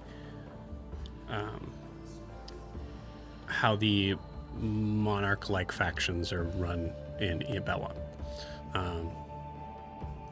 Giving some sort of correlation that possibly that the Eladrin had some sort of placement, or maybe some of them, had some placement in at least the Sealy Court. But it has been kind of a back and forth sort of thing of the Sealy ruling themselves, the Summer Court kind of being their sort of as a specific sort of they're more, what's the word? They're a little bit more concentrated in their powers, and therefore were looked upon as possible leaders in being able to cast judgment on things that were so open and all over the place as the Sealy Court. But currently, at this point, the Summer Court and there are figures that hold both kind of like a dual sort of leadership in the Summer Court and the Sealy Court. but the Summer Court is not considered by themselves the leaders. I'll say as you're reading through, Prim, what'd you get? I got a lovely 11. Okay, cool, awesome. You're just kind of trying to peruse, sort of like looking through, but I will say, Gwyn, your finger kind of stops as you're reading on a name that is written in as Irradian Serothir. And then you read a part of it that says often referred to as the owner, which gives you pause, and we'll kind of pause you there. Aya, what'd you get? 16. 16, cool.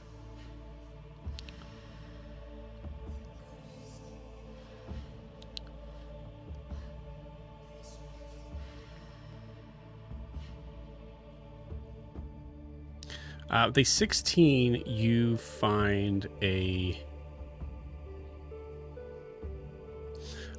book that is actually like kind of like remind me of the languages you know. Io knows deep speech and common. Okay. So you don't. Most of these titles are kind of like and just infernal. And infernal. Most of these titles are not clear to you at all, but you do notice that there is a marking of something that seems to catch your eye. A sort of depiction of very similar to what you guys went through in walking through from the going into Yex's sort of area. Looks like it's probably some sort of book on portals. But you can't read it. Okay. And Prim, what languages do you know? I know Common, Orc, and Thievescant. Okay.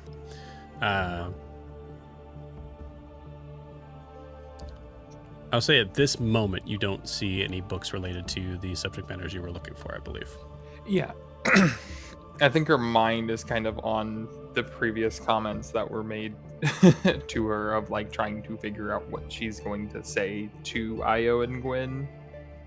Yeah, makes sense. About the situation. So she's like she's like looking at a book and like just muttering to herself and yeah.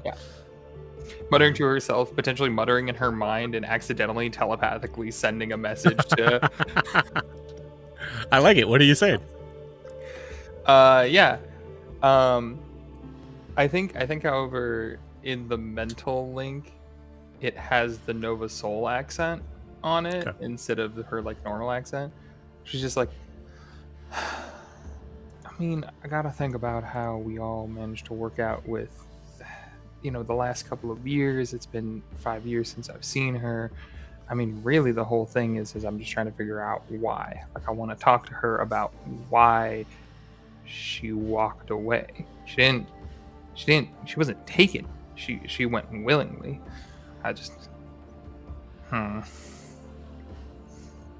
There is no response, but I think you recognize at this point in time you might have leaked over to that connection. Fuck. Telepathically just, I'm sorry, that was mutterings. I hope the outfits are going well.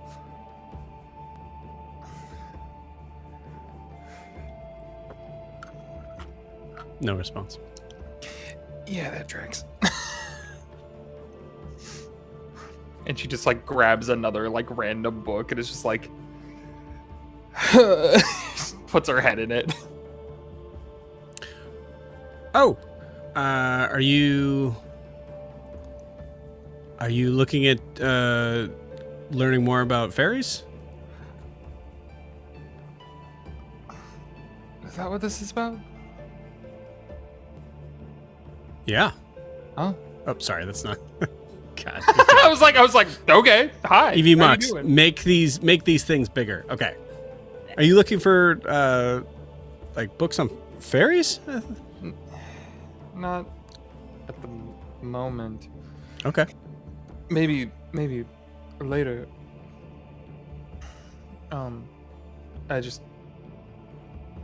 It's been a long week, to put it lightly. Yeah. Okay. It's for me. It's been pretty normal, but I could see that, someone that is so title as the heroes of Iabellon. I mean, it makes sense that might have been a God, that's weird. Heavy weighs the crown, so to speak. Yeah, it's odd. Normally when people look at me, they're scared of me. I can see that. Right? Yeah. A one-armed half-orc walking around with a nice little scar on her face. Of course, people aren't gonna... Oh, no, it's not that. It's... You just kind of give this look of like, no one fuck with me. I normally go for that. So yeah, it's working. So no one fucks with you. Exactly.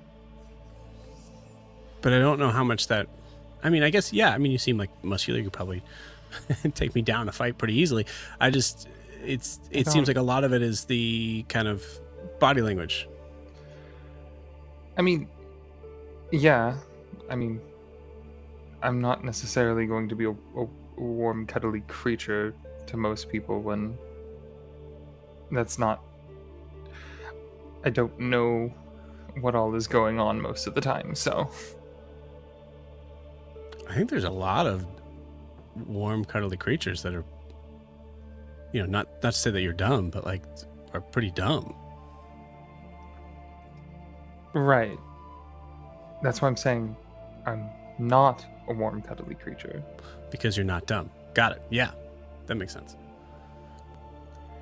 So, out of curiosity, do any of your books happen to mention a being known as the Owner? Yeah. Yeah? Could you show... Are any of them in common? No. Yeah, okay, that's what I thought. Could you point them out to me? Yeah, you're... I think at this point, Gwen sort of like... She gets in her head a lot when she's reading, but that kind of pokes her. And she's just going to reach over and just point out, yeah, it says here, and then just read out loud a paragraph or whatever about the Owner there. Okay, you got it. Yeah, you start to read. I think, Prim, you kind of get like a moment of like, oh, there's my answers. So how does Prim react? I think there's a moment of sidestepping the awkwardness of whatever that last conversation was and just kind of getting closer to Gwen, who is a warm, cuddly creature in Prim's mind. And only for some people. Yeah, just kind of listening to what she's saying and just, oh, we're fucked. Gwen is totally taking notes in a journal with her tail. Cool. So you read, essentially, one of the things is, Aradian Serothier, which I'll put in the chat, just remind me if you don't see it, was actually used to be a summer Eladrin. And not only that, but actually was... while the Summer Court was holding leadership in the Sealer Court, the Owner was a part of that. So a Radian was a part of that. Their tenure ended mysteriously, but getting the name the Owner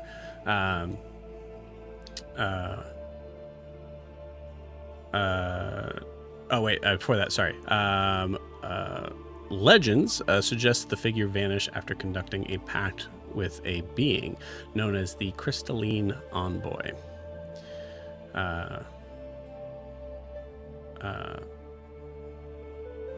And that's all it says on that name.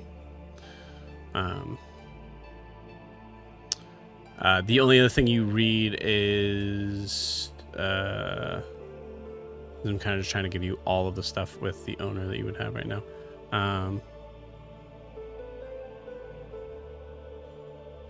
The owner actually was able to broker a space of volatile peace between the Seelie and Unseelie courts during a conflict ages and ages ago.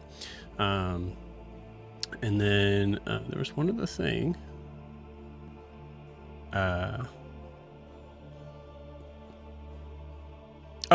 owner has one other name. The Bright Warden. The theory that the phrasing, using in common language, something called the owner, is associated with guarding Fey treasures, including artifacts lost during a planar rift involving the material plane.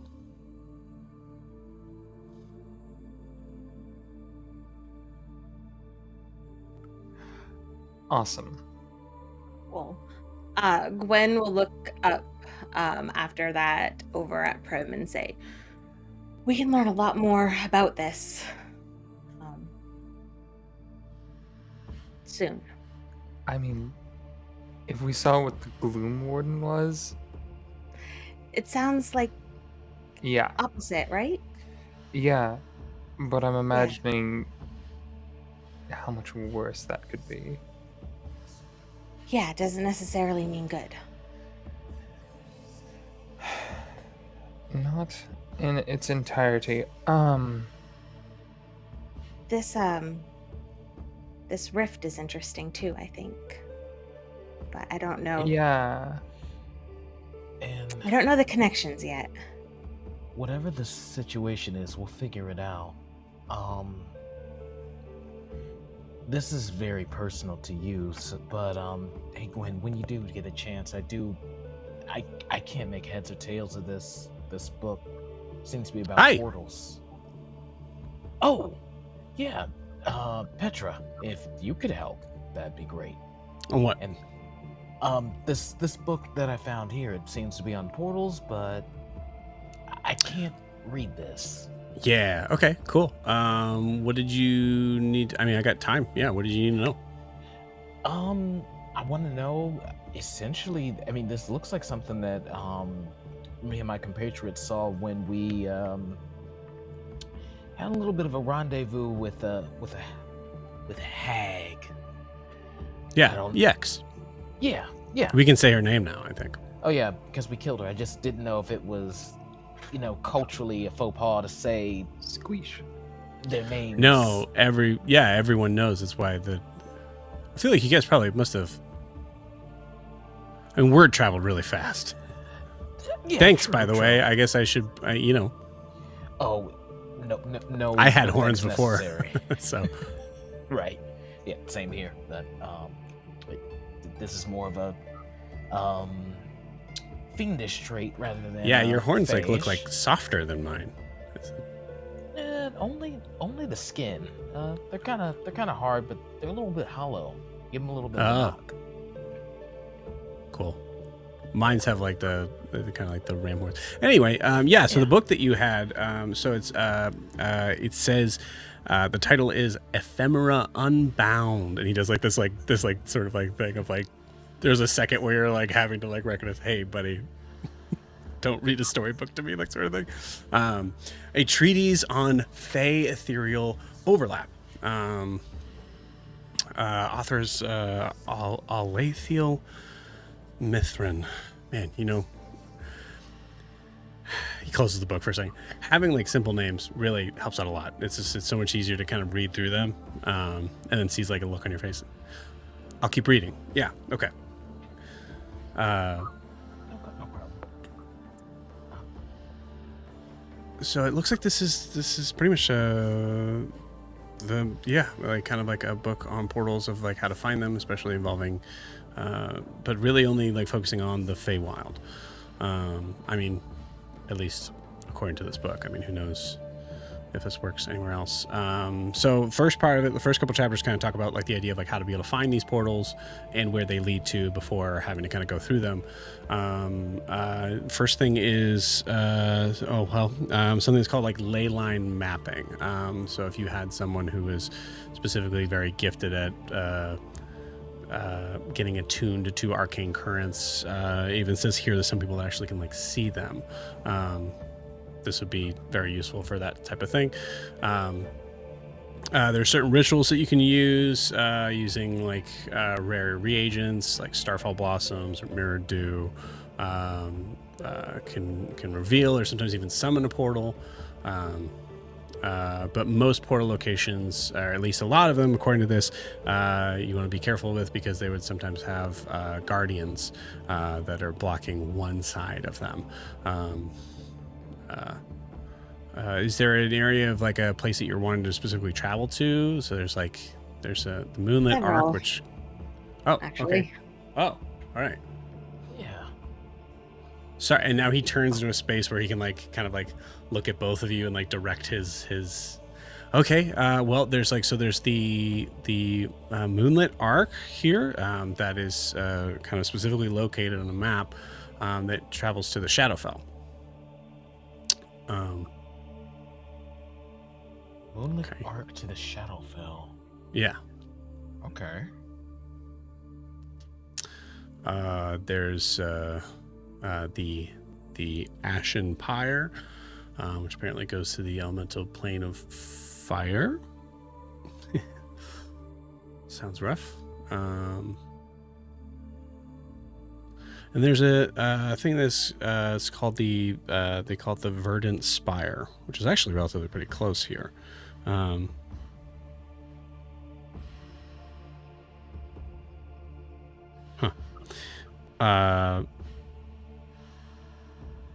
Goes on to talk about the Guardian, but not really where it leads to. That's peculiar. Yeah. So what's it say about this Guardian exactly? It says it's about where it's from. Yeah, it says it's a being called a Gladeborn. Gladeborn. Can you hold this for a second? And he goes and like walks off, kind of grabs another book. Gladeborn.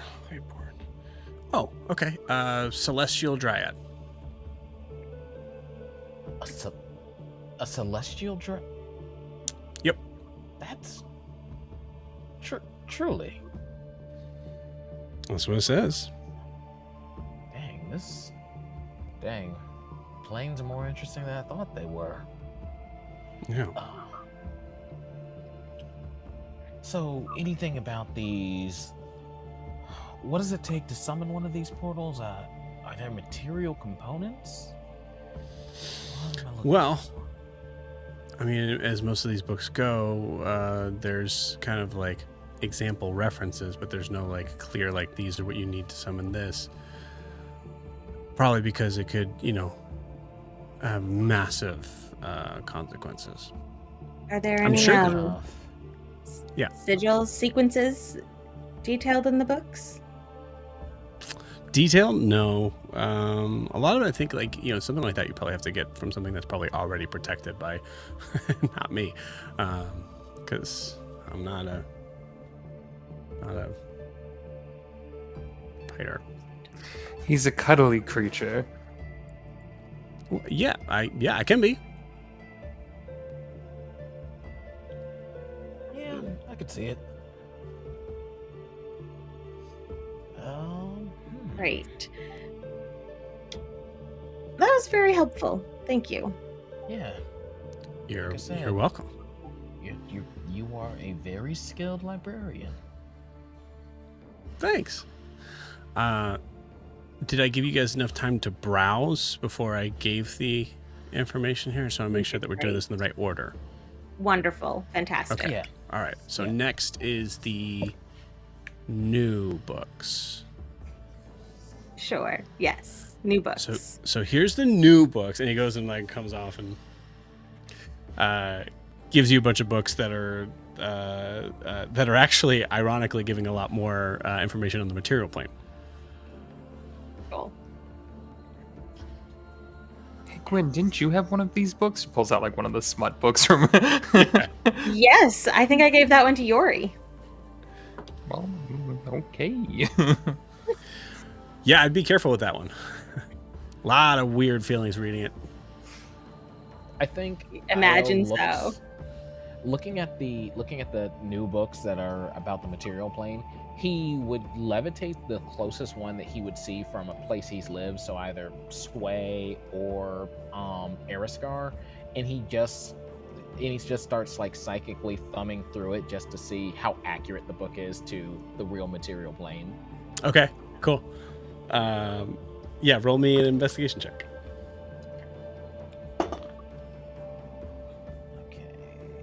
That's a 10. It's really off. There's a lot of stuff that as you're sort of like starting to read into it, I think the 10 might be more best on the idea of like it would be harder to correct this book than to read it, as there is very much a depiction of what essentially would be like an alien coming to the material plane and trying to describe things, recognizing that there is their concept of like one of the big things you see is like their concept of money over trade has become so like has sort of like devolved into a moment of like currency is king over the idea of like having things and being able to have like the camaraderie of doing that sort of thing. And there's like a lot of stuff with like a lot of exchanges like that are actually done in extremely expansive areas, so there's less talking and more just straight commerce, I guess. With that, Io like motions both the girls come over. You guys gotta look at this. Is this what? I wonder if this is what a fairy tale looks like to a fairy. What do y'all think? I think Gwen gives it like just a cursory glance and then goes back to dividing her attention between the Gilded Rain book and then the Portal book. She's just sort of like doing that ADHD thing where you read like a page of one book and a page of another book and your notes are just a mess. Does anybody else do that? Maybe it's just me. Yes. Yeah, 100%. Yeah. What do you mean? This book Nobody understands her notes part. But look at how they... I don't know. I don't know about you, Prim. I don't know. I mean, perspective, right? You know, that, I mean, they're True, talking true. about, you know, how we keep killing animals and then breeding them aggressively and rinse repeating it. I mean, Yeah, no. Oh, don't get me wrong. I'm not knocking this at all. It's a very interesting read. Just, ooh, I would kind of feel bad for the poor Fae being who would use this as an accurate depiction on how to appear like a local. As you finish that statement, you meet Petra's eyes.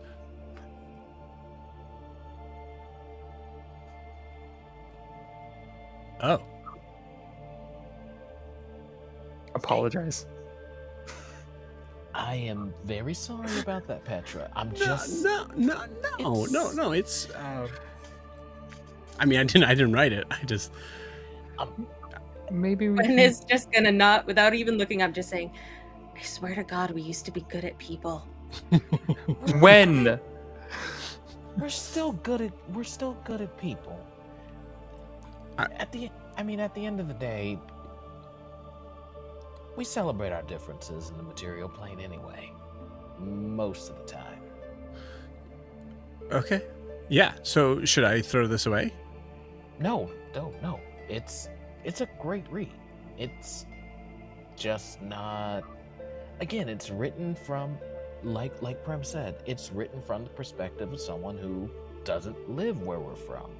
So it's fiction. So I should put it in the fiction area. But I mean, fiction, reality, who can really say, right? Okay. But you guys have trees that don't move, right? Sometimes. Most of our trees don't move. Most of your trees don't move. Yeah, most of our trees. I don't know. Do your trees move? This tree. Are you telling me that this tree might move? That tree right there, yeah, wasn't there 2 days ago. What the Okay. fuck? No, that seems about right. That tracks. Yeah. And they're really quiet, which is, you know. God, could you They imagine sneak you're up just on like you. taking a nap and suddenly there's just a tree? The fact Yeah, that they it move, happens all the time. The fact that they're quiet is the more surprising fact about them rather than them moving. I know. There's a lot of stuff in the Feywild that you kind of just like. There's a certain point where you're just kind of like, okay, I guess that happens. Yeah. Joy. Like this tree, and actually points to the kind of like main sort of like life tree. This was here, Mm-hmm. but it looked different. What- Like since we got here, What do you mean? you know, well, since we got here, it was kind of a. I can't remember the exact sort of like phrasing of what this tree is, but it is something that was kind of built around the like the concept of like oneness and that sort of thing. So there was a lot of different sort of it started out just, you know, green because we weren't there, and then as we kind of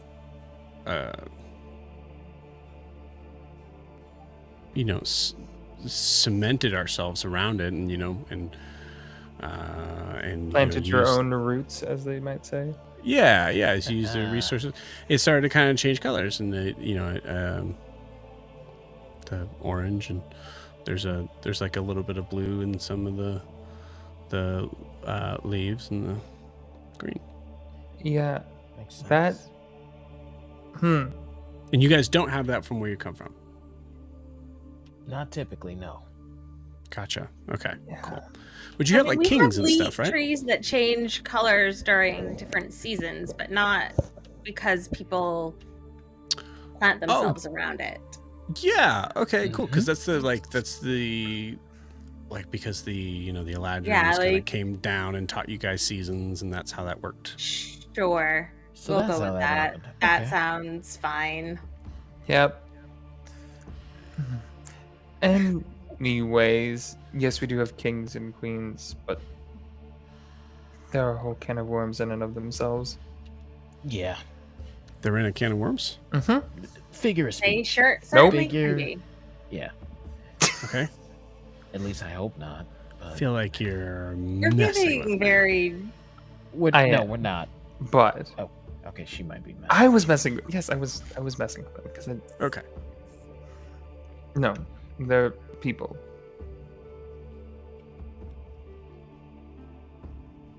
I'm not Who going is? to continue that. And we're going to pause here. Kings and queens. Ah.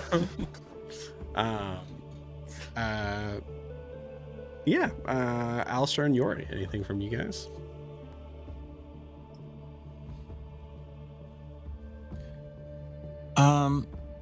Yeah. Have I noticed anything different working with Alistair over this like kind of 4-hour period? Maybe like in comparison to when we made the spear. Give me an insight check, and then Alistair, deception or persuasion.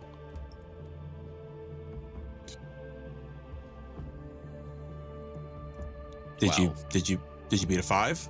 Cool. I beat it 5. Yeah, I think you see he's less involved.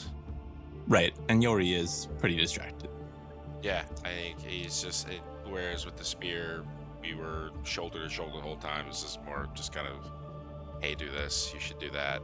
You need me to hold that for you. I think still, Yeah.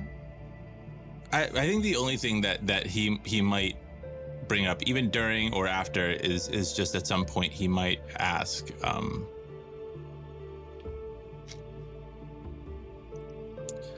Alistair, do you need any help? I feel like you're helping me a lot, and you talked to me about, you know, everything that's going on with me, and, you know, some stuff went on with you, and you, like, there's, I mean, I guess there's the normal stuff of you fighting with Kara, although some of that was Yex, and then there was Gwen. Do you need any help? Yeah, actually, it would be. I mean, it's not right now, but there's just a lot of different things in the Feywild that I realize I don't know much about, and you seem to know quite a bit about runes, and that is not something that has been my.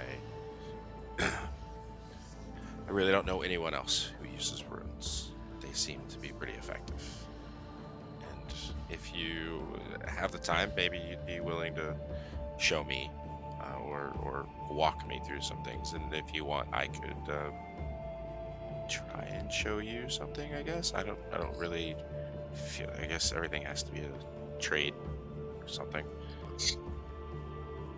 I mean, not with us. It's, you know, because you have to do everything I say anyway. So, you know, I don't have to trade anything. But you know, I don't actually have to, right? You know that.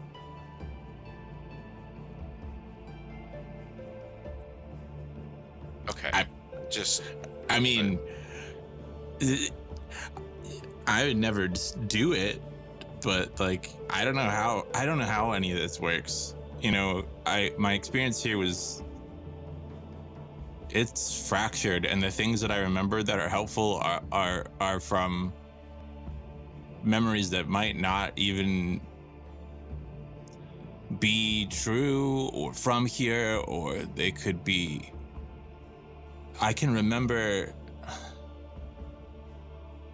all kinds of things that don't make sense, and I can even remember. Sometimes I told stories about where I was and what I did using talk. And I can't remember anymore whether the stories that I told were things that happened to me or just things that I made up for the you know, for the times that we were. The giants do love the songs and stories, and would have competitions and like the contests of poems and songs, and I'd try to do some of those. And the only I can remember, even at some, like, even trading memories, having to give them up, but that's just like casually. It's just a story that where Talk has to give up memories to come back, and then Trix. There's all kinds of. So I hope I can be helpful. I really want to. I can tell you about runes. I do remember about that because you know, Ragnar used to say that I kind of had a knack for it. Plus, there's, you know, the depth of the rune. It's I don't know the thinky part, but it matters, the depth, and there's a feel for when the line is right, and I can feel that when I make it, and it's kind of like there's a music to it, in that some lines work, and if you make it too long, then it doesn't work with the other one, and there's so I can tell you some of it, but some of it is sort of like you get a feel for it over time. But magic is like that. It's almost the same. Oh, I wanted to ask you, so you see magic, right? I mean, yeah. I mean, that's a silly question. Do you see it? What happens when you look up? I mean, here it's. I mean, it must be everywhere. But when you're outside here before, what happens when you look up and like you're looking for magic? Do you see it in the stars? In the does it? What are this? It's in everything. The sky.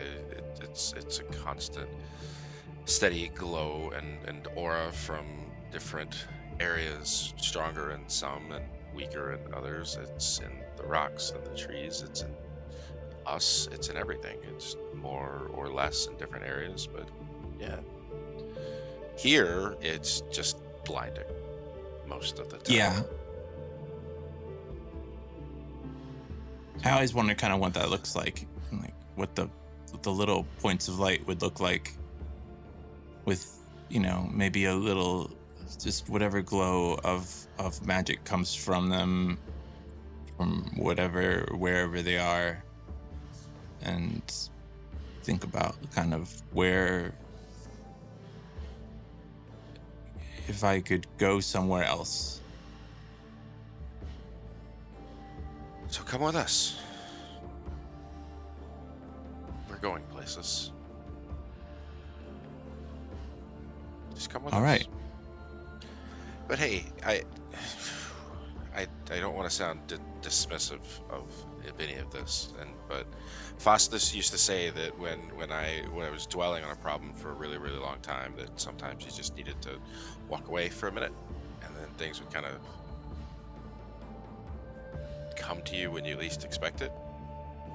And he was right most of the time, which is frustrating because he's smart, but he's not, like there are some times where but that was one of the things that was smart that he used to say. So I was thinking we could just forget things for a little bit and go meet everyone else, and we can finish this first thing in the morning.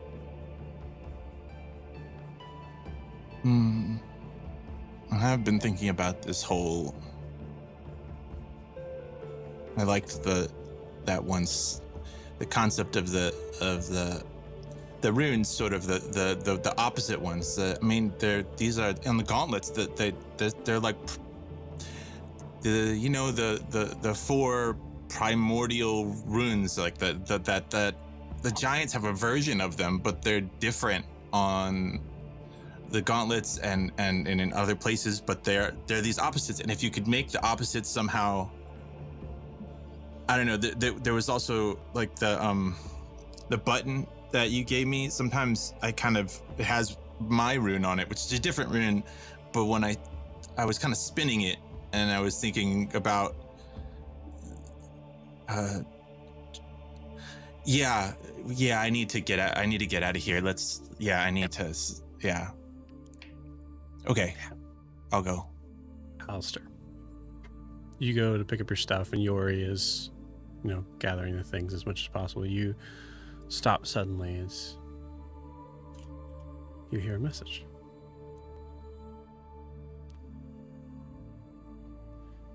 If there was a god worth praying to,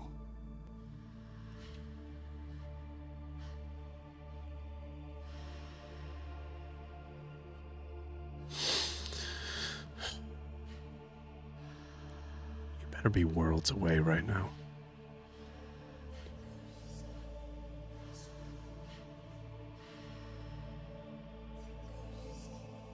That's it.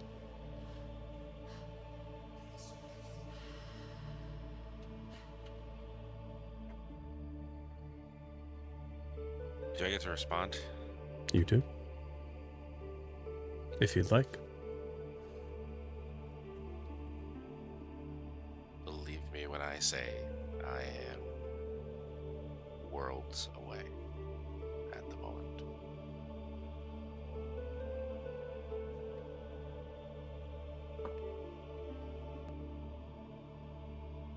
No response.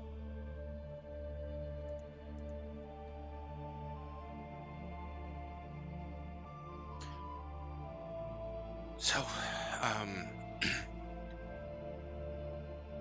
party,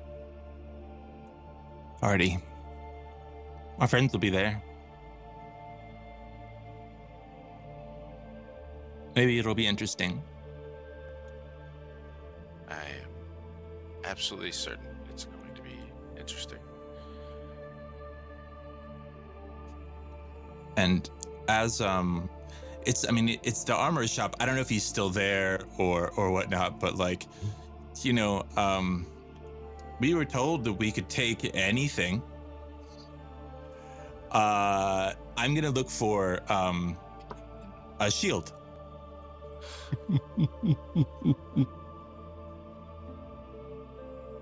Okay. You see one that is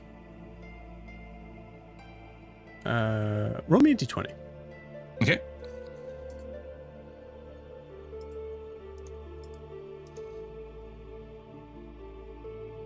Seven.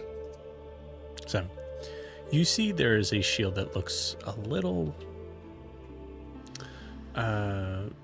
it's closer to a buckler for an elven figure, so it's actually somewhat probably like correct for your size. And it has this very interesting sort of like elven shape where it's not really like a leaf, but it seems to kind of extend out to a single point and then rotate down like imagine like a normal sort of like heater shield, but one side seems to be melted almost like to like almost like a full circle. Yeah, and there's some very very nice like decorative sort of like elvish sort of markings on it that have like very elaborate sort of twists and turns.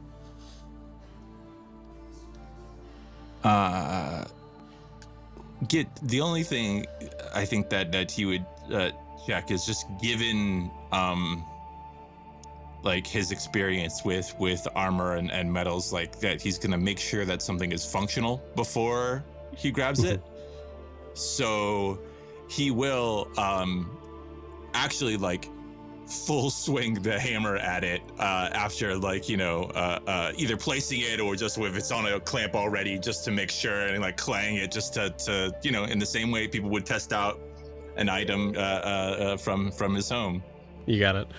You do so. There is a loud, seems to be fully functional, but you do so, and you see like there's a very loud boom, and you see like Carriel immediately comes. What are you doing? This one seems good. And thank you. You just pick it up and start walking off with it. Where are you? Right, listen, how much is the shield? It was for one of the verdant guards. It wasn't.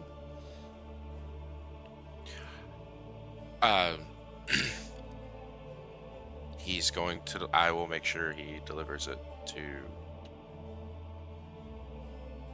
I'm not gonna do that. I'm just gonna start. I was just about to tell you the name.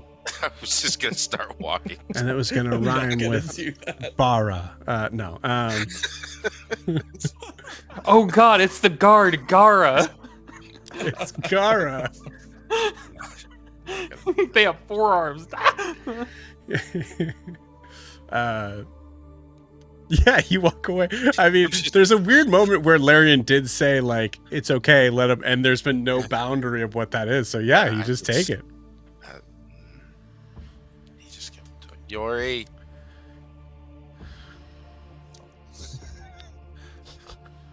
You're just following up to him. Yeah, I'm hobbling up to him. He's much faster than I do. You got it, yeah. A little bit. Probably not that different. You catch up enough to like, as you see just a dumbfounded Autumn Eladrin watching after you. Cool. All right.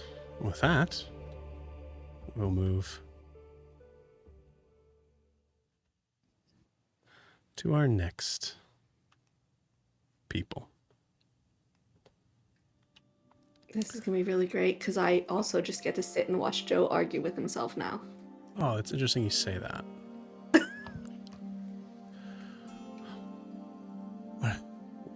What are you doing here? She brought me here.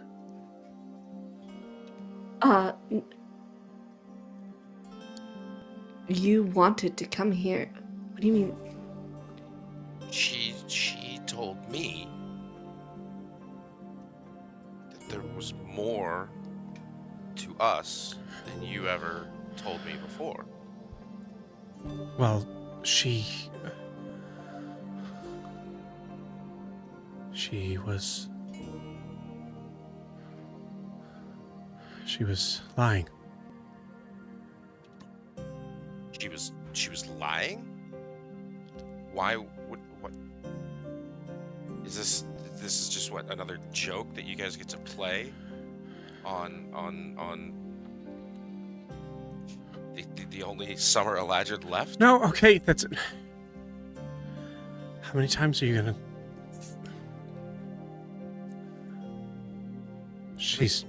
Why would she you... told the truth. She told the truth. I can't. She looks at you, Car. I can't believe you. I didn't. You weren't clear. And he was upset. I thought he was upset because of what you shared. I didn't mean to say anything. You know, her and her friends came in the shop and they decided that they were just gonna be, you know, whatever it is that they are, and I had to step away. I go outside, I just to relax by myself, and she just follows me out here, and just decides to tell me that I shouldn't be. I mean, there's so many things going on right now. Like, what do you mean she's telling the truth?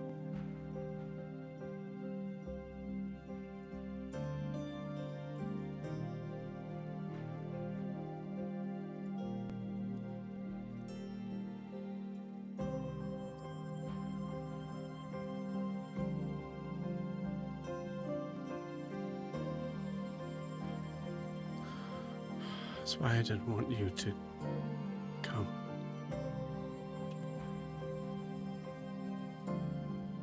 I couldn't. You couldn't what?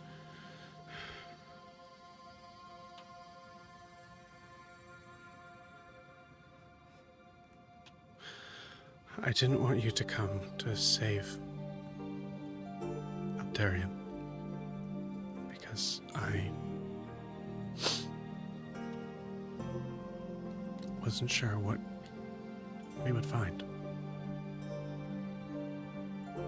And that's my right as a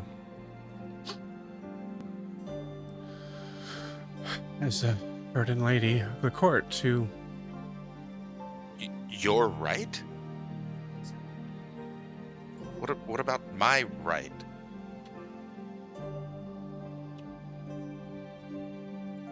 That's not what I meant. How long have you had to think about this moment?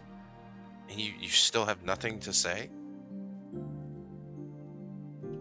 Well, You think your crown and your titles get to hide you from all of the responsibilities that you have to other people? To me?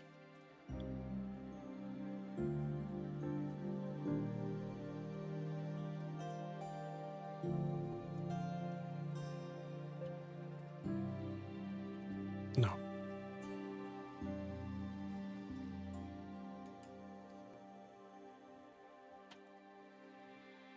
Did your father make you not tell me? Was there someone that prevented you from saying anything to me?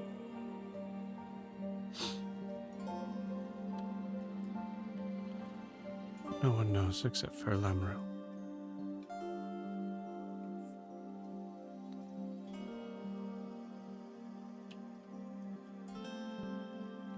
having him.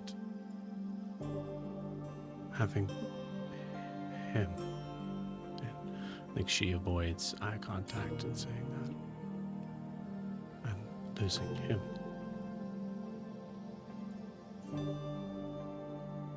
And I guess a part of me really thought that I could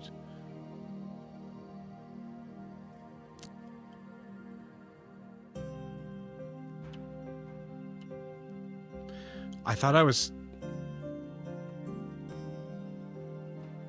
doing you a favor.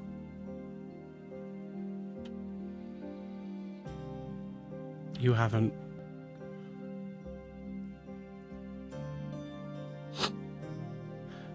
had to deal with the pain that I've felt. For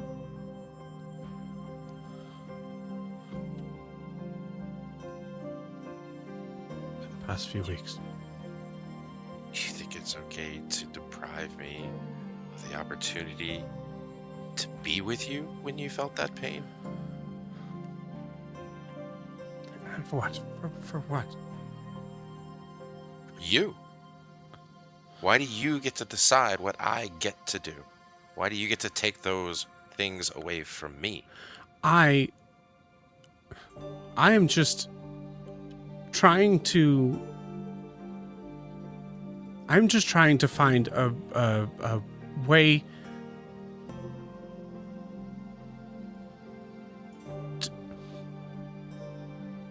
I'm a servant of the court. I am pledged to Always handle the excuse. When you can't handle the situation, you're pledged to the court. You have to do whatever it is they say. Every time. well, It's always easy because I was just doing what I was told. it's true. And I don't expect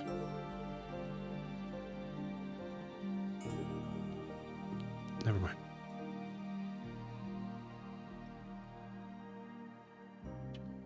Well, look, it seems like you have a lot of things to get ready for. You have your party that you're throwing tonight for all of the wonderful things that you and your friends have done. Maybe, and then he'll pull out the brooch that Alistair gave him. We can continue this conversation in a better setting. And then put it back into his robe and walk towards Gara. Zora.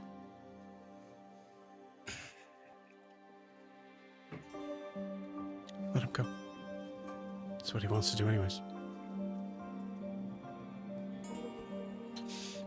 Excuse me. Wait, no. She's not gonna let him out. She's not gonna let him walk out of this room. Where he can be seen walking out of this room. Please.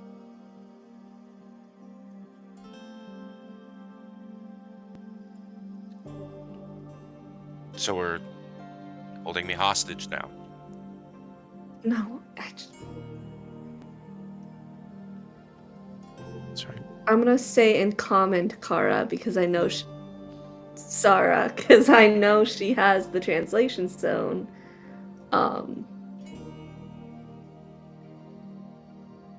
And he's Eladrin. Nobody else here seems to speak common. Mhm. I'm gonna just say in Thieves' Cant, just in case he does speak common, just to like add an extra layer to it, because she has the translation stone. She can understand whatever I say. She's just gonna say, Sarah, I'm sorry, but if you don't talk to him now, there may not be another chance. And I know this is probably not how you wanted it to go, but he's hurting too, and you can share that hurt.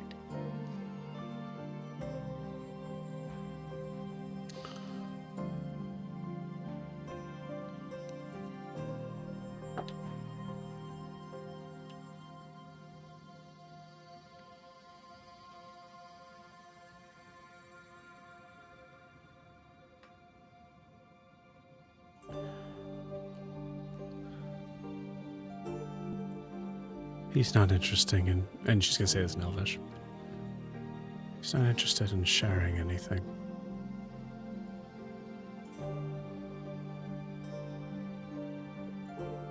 He wants to be for himself. And he refuses to understand that my place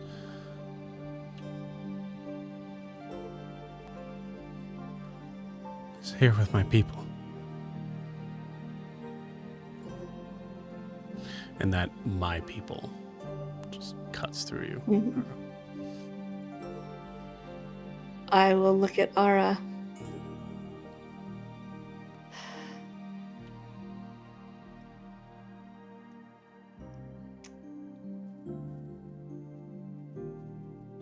You'll have 1 hour. She's gonna cast invisibility on him and step aside.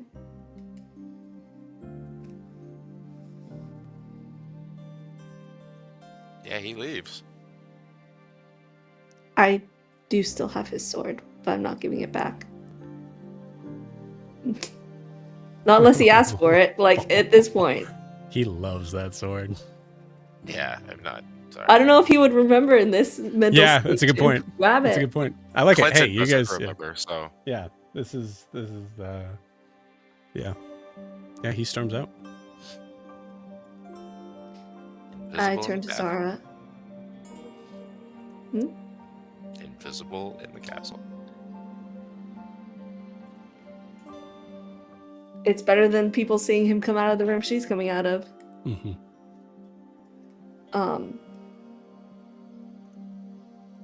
I'm gonna turn to Zara and just...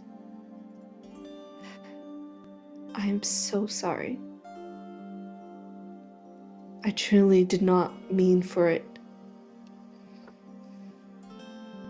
She full breaks down.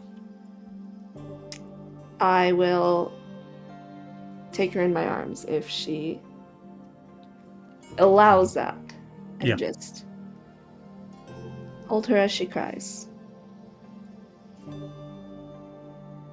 Through the sobs, you get words that I can't act out, but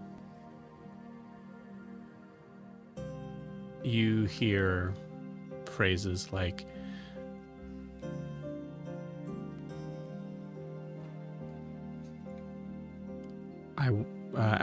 she would say that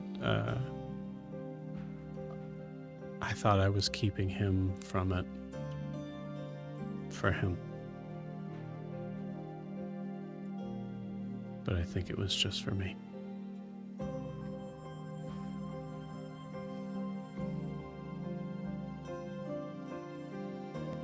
It's okay. You can't change what's happened. You can't change the past. But he knows now. And that's something you'll just have to deal with going forward. And if there's any way I can help, if there's anything I can do, please, I am here for you. I'm so sorry.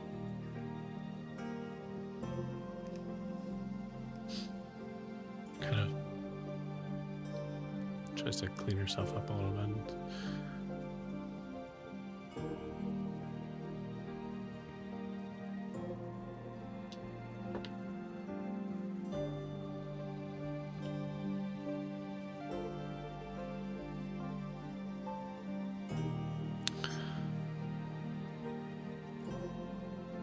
If I had found Elysir,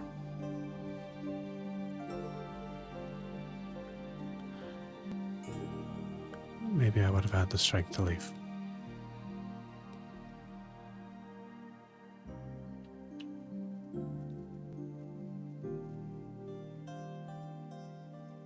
But I don't have anything else.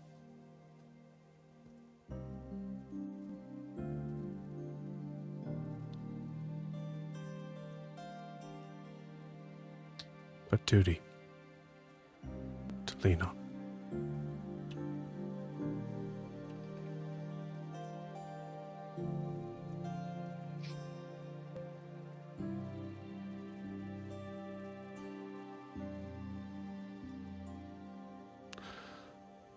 Who chose this spot? I don't know what was just said. She said, "Who chose this spot?" Well, this is where we were staying, so it's the only room I have access to openly. Right. That wouldn't have looked suspicious for me going in. I'm sorry. I'm sorry. If anything you need, if you need time, you can stay here for as long as you want. If you want to get out of here, go somewhere, I'll go with you, whatever you need. Hell, if you need me to distract the guards, I can. Draw them away from you and you can get some personal time. Whatever you need. You're a strong woman, much stronger than me. What would you have done in my situation?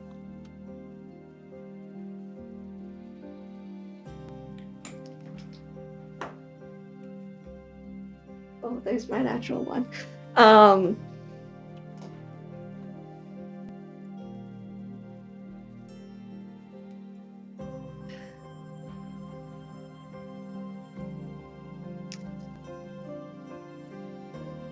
I am not strong. Good actor maybe, but not strong. I think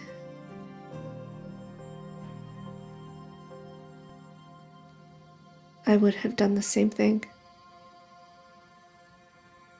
I think I might do a similar thing down the road. Because sometimes duty is easier to lean on. Because people and love and romance, that shit, that's so hard and complicated, and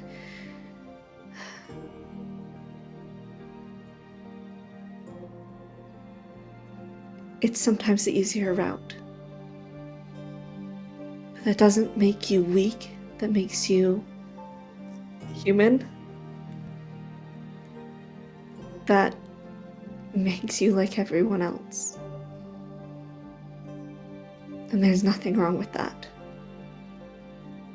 You made a choice. It wasn't necessarily bad, it wasn't necessarily good. You made the choice with the information you had.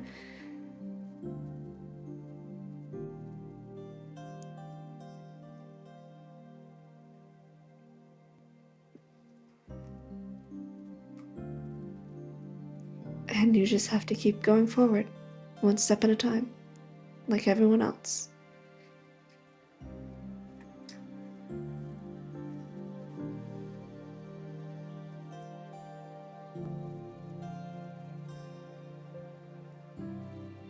Thank you again. I should be locking you in a jail. I wouldn't blame you for that, but that might complicate things because you know probably better than anyone that nothing's stopping me from getting to the Violet Court. Of course. I wouldn't want to stand in your way in that. Also, you're right, I wasn't very clear.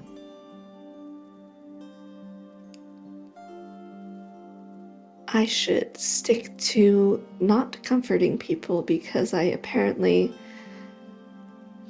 am not great at that.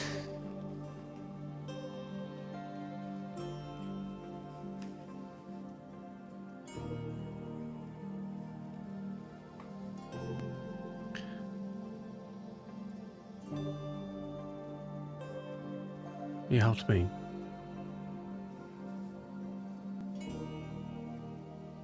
I have a duty.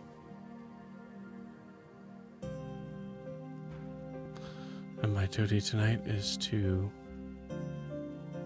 honor suppose that made this village whole. I'm gonna go do that.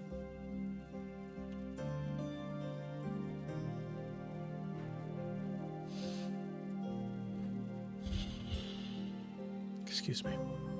Of course. She walks out. Alistair, Yori.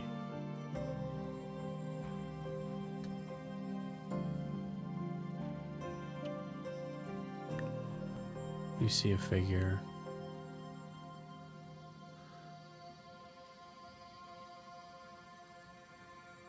Oh, if you're actually holding the full hour, he can get all the way back. Yeah, So unless I'd he say- like punches somebody on the way, he's good. Alistair, roll me an Arcanum check.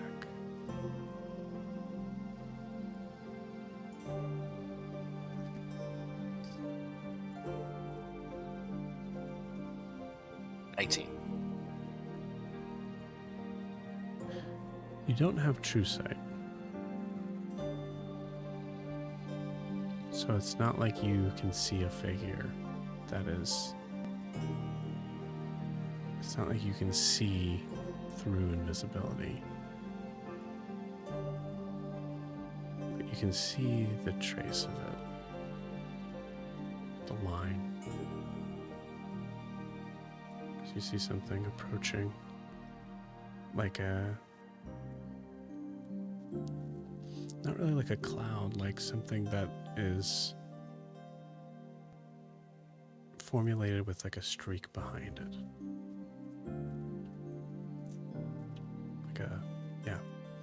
Like a smoky sort of streak. You're able to see at least that as you're walking with Yori. You say or do anything?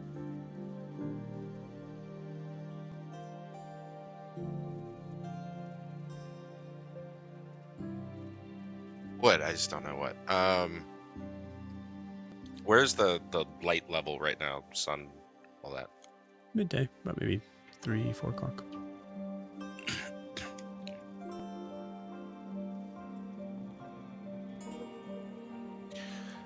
Hey, Yori, you know, you asked me earlier if I could see magic, right? Yeah. Swing right there. Okay. And I think I'll just swing the shield around. Okay. Give me an attack roll with disadvantage. Mm-hmm. I'm giving him the help action. Yeah, but you're... I still think it's disadvantage, dude. There's no way. I'm giving you what should be 0. 17. Yeah, great. The dice know what they're doing. Tunk.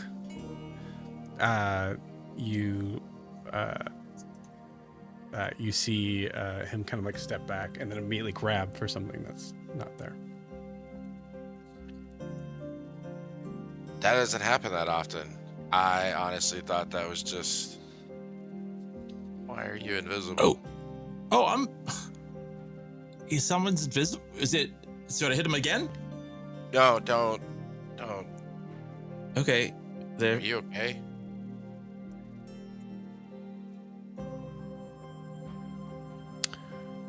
Yeah. We put everything back exactly where it was.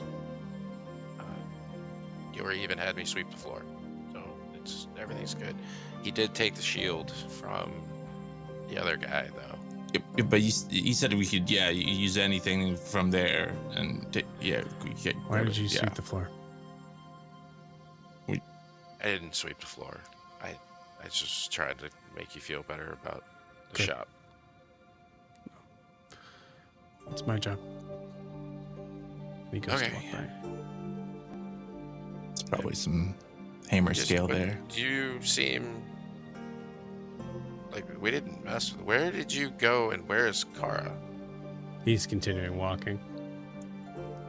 You'll find her. Sorry for hitting you. See him just kind of doing. they were up to. How was he invisible?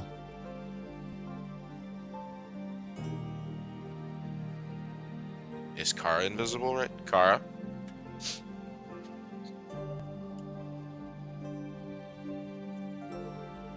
She could just keep saying her name until she answers.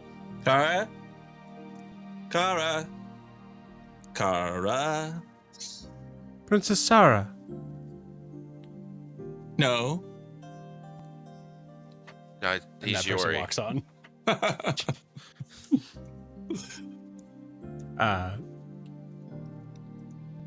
We come back to our library friends as you guys are poring over your books and looking through things. And Prim, give me an idea of what we see when the camera kind of turns to you. Where are you? Yeah, I think at this point, she is the awkward third wheel at the library kind of a situation where she's uninterested now at this point with any of the books, because any of the books that could have helped her So have what been do we given see? to Gwyn and Io. So I think if there's like a stool or something like that, she's either just kind of hanging out on that kind of up front by, like, he has a desk, right? Mhm. Yeah. So she's just kind of hanging out up front by that desk and just spinning a book.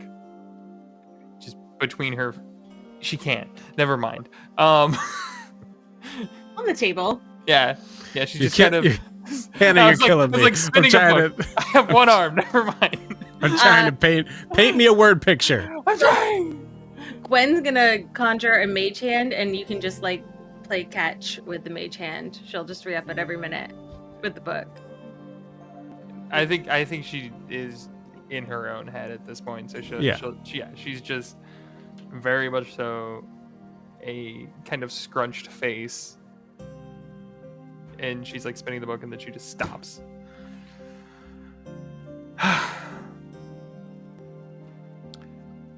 I have a story, and I think you all would be interested in it. Maybe not you. No offense. You talking to Petra? Petra, yeah. He's a librarian. Of course he'll be interested.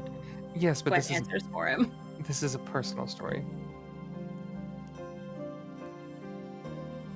And she'll kind of, at that point, get up and kind of go in at least a little bit, and then just sit down against one of the walls of books at this point with kind of a knee hugged in. And she just goes, After I broke Adelia out, we were on the run. We were trying to live, basically, at that point. It very much so felt like a one-sided love. I loved her for what she was and what she stood for, but I never felt that back necessarily. And then after a year, we were with this group called the Family, and we had been living there, and she didn't like letting me go out. She wanted to keep me in our cabin a bit and just kind of keep me protected. And suddenly, after like a year, she comes in and she sits me down and she's like, "Hey, let's get married." We weren't even really dating or anything necessarily official in that sense. I said yes because I didn't know what else to say. I mean, in that moment, what do you say to the person that you have been giving all of yourself to for a year, who asks you to give themselves to you as well? We have a ceremony. This dryad or druid, sorry, he's not a dryad. Druid named Kavish I mentioned him before. He was the one who officiated the ceremony.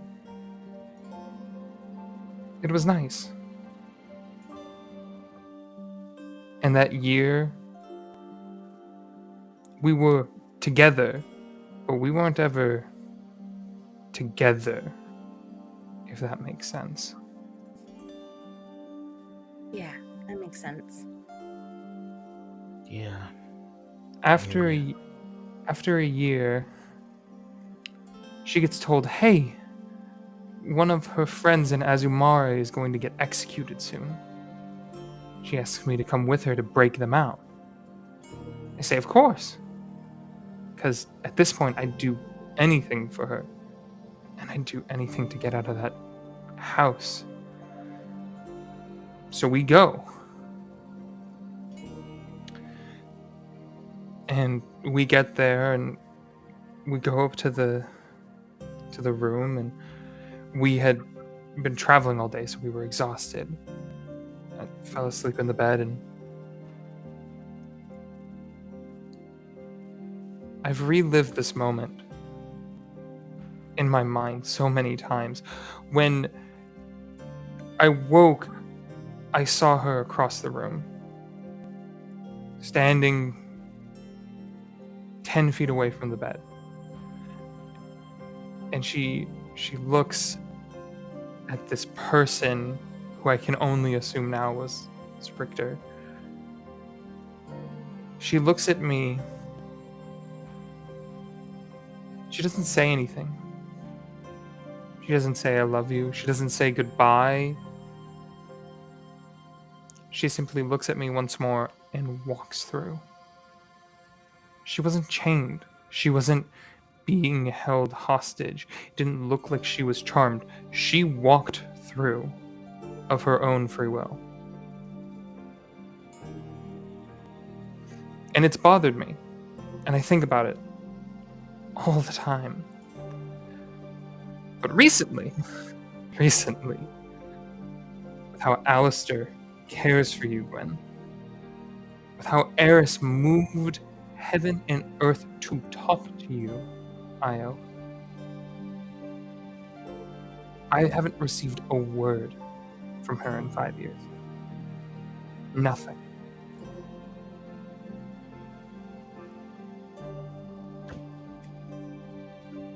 And that's how she walked out? Just... I don't even know what to say, but... anything you need, I got it. Find you answers. You, at the very least, you deserve closure, one way or the other. Damn right. And at the most, you deserve everything. To be loved for you. I literally am traveling across realms just to ask her why. Sometimes that's what you gotta do. There's a reason I don't even wear our wedding band anymore. It's not like it's there. I say I'm married to hold the facade of what she was in my mind, but it has been crumbling every day since we have gotten here. And after seeing just what could be, it broke. And I can't hold on to that anymore. That's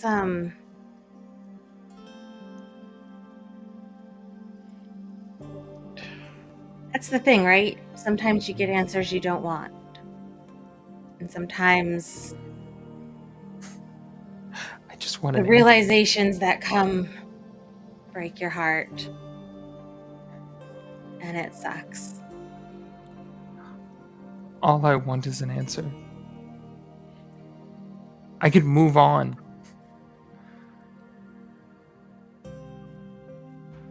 I'd offer to send her a message, but I don't know if that's something that can be answered in 25 words or less. And No. I'd like you to get them face to face. Yeah. Because that's the least of things you deserve. We've only known you for a short while, but when I look in your eyes, I see a friend that I feel like I can't see hurt like that. So no, let's get you your answer. Answer to what? Fuck. Oh, hi. Sorry, we Hey. just- Hey. you guys are in a library. Yep. Yeah. There's to a lot of things. Yeah, we've kept busy. You guys look like you were having a serious conversation. Prem's crying. A You lot of see emotions have come Petra up at this today. moment is just Oh, he's crying too. Yeah. Hi, I'm Petra. Hi, Petra. Nice to meet you.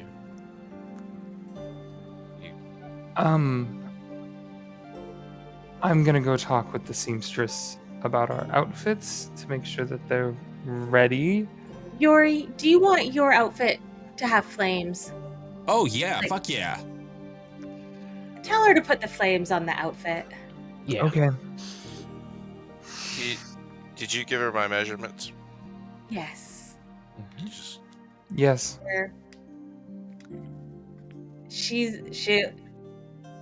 She will get done what we need to get done. Do you want a little like flame on your outfit to show that you're kind of like of my house and like my What I can add that for you, is Alistair, if you going decide you want it. on? It's Laren, the yeah. Had a day? Archduke, yeah. I just gotta. Hmm? He thinks Yori owns me, and Yori's having a good time with that. You certainly had an afternoon too. This is going to be an interesting party. Petra's going Yeah. to join us. I feel like you're a librarian, right, Petra? You need we to invited chronicle the it for historical swordsmith. purposes and have a good time. And then we hit him with a shield. I don't have a dress. You Gwen's going to pull out her chest again and just start going through it with him to find him an Mushroom outfit. cap, red mushroom cap Kinda stuff. vest. Yeah. Yeah, there's got to be something that is cool enough for him in there. I'm gonna go grab Yeah, that. have Is- a good time. is Kara with the seamstress? I thought she was with you guys. Yeah. Yeah. That was how we split things, right? If memory holds, and Prim will waltz on out. Gwen is going to prestidigitate you so you don't look like you've been crying. If you Aw, want her thanks. to. Sure. Okay. Give her a little cleanup on the way out. A little sparkle. I think as you Also, she'll cast tongues on you again. Oh, thanks. An hour. I can communicate mentally with her if I needed to, so that works. But other Yeah. people. Yeah, Okay. that's true. I don't want to talk to anyone else. No, Well- just in case. Well, too bad. Yeah, fuck. as you walk out, you see from a distance. I'd say a distance that. Kara, it's up to you whether or not you want to roll a perception check if you are able to even see Prim in the. I don't think an 8 will cut it. Yeah, I think it makes sense. I think Kara is probably very thinking about a lot. But Prim, as you kind of, I think honestly, take a moment, kind of walk outside and then go this way or this way. You see descending the staircase is Kara, honestly about 50 feet away.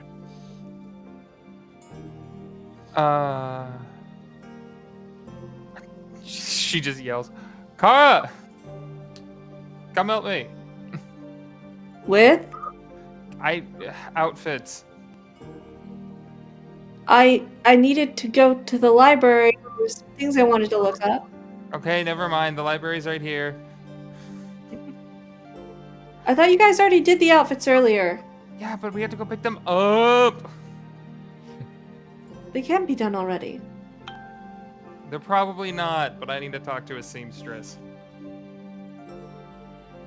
Can I insight check that? Sure. We'll say 50 becomes 30. It comes to 24, but... Which one? I don't know. You tell me. Persuasion or deception? Both are +1, so that's a lovely 17. Okay. There is definitely extra meaning behind that, and a newfound conviction in the term. She thinks to herself, I don't want to deal with more of this shit today. I'm gonna go to the library. Do you meddle or do you not meddle? Your choice. Nope. There are books that player does want to get to at some point, and I don't know how long we're gonna be here. Well, I didn't get to go to the last library we were at. Right. So you kind of like you let Prim go. Yeah. Gwyn, Petra is just at the point of like saying, "Can you do one more?" Thank you. Yes. And it's Kara's right when you walk in. Hi. Welcome to welcome to the library. This is the library. I'm Petra. Kara. She's with us. Hi. She's safe. Oh, okay. All right. Well, I've been crying. I'm sorry. Oh, crying's healthy. It's good to see that in person. Thanks. What can I help you find? Oh, well, what books do you have on the Violet Court? Yeah, a couple for sure. I can grab you those. Any about the Queen's Ascension? Yeah, I think so. I just like it kind of like a history sort of thing. I can grab that. Yeah. Yeah. Anything else? Did you want your friends had some very specific ways of going through it. So did you want to browse first and then I found the things that you needed? No, this is your domain. I trust you to find what I need. Wow. That's really nice. Well, anything else you're looking for? I can find a couple things.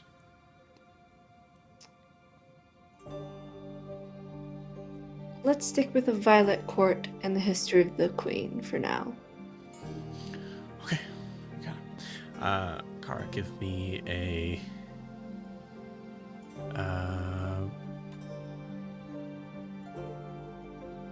perception check.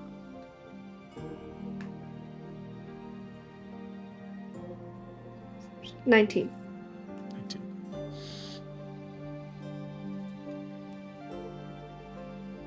And you read Elvish. I do. You got it. You see Petra starting to like go to grab the other books. And oh, I'm sorry. Gwyn? Yeah. I apologize. You said you wanted the new books, right? So, Yes. here's a couple of the new books that just came in. Thank you. And Gwyn, natural perception. Honestly, you'd be fine in seeing this, but Kara, even from far away, you see a book that looks very familiar. It's the history of Iabellon. And with that, we're going to end tonight's session. See you guys next week.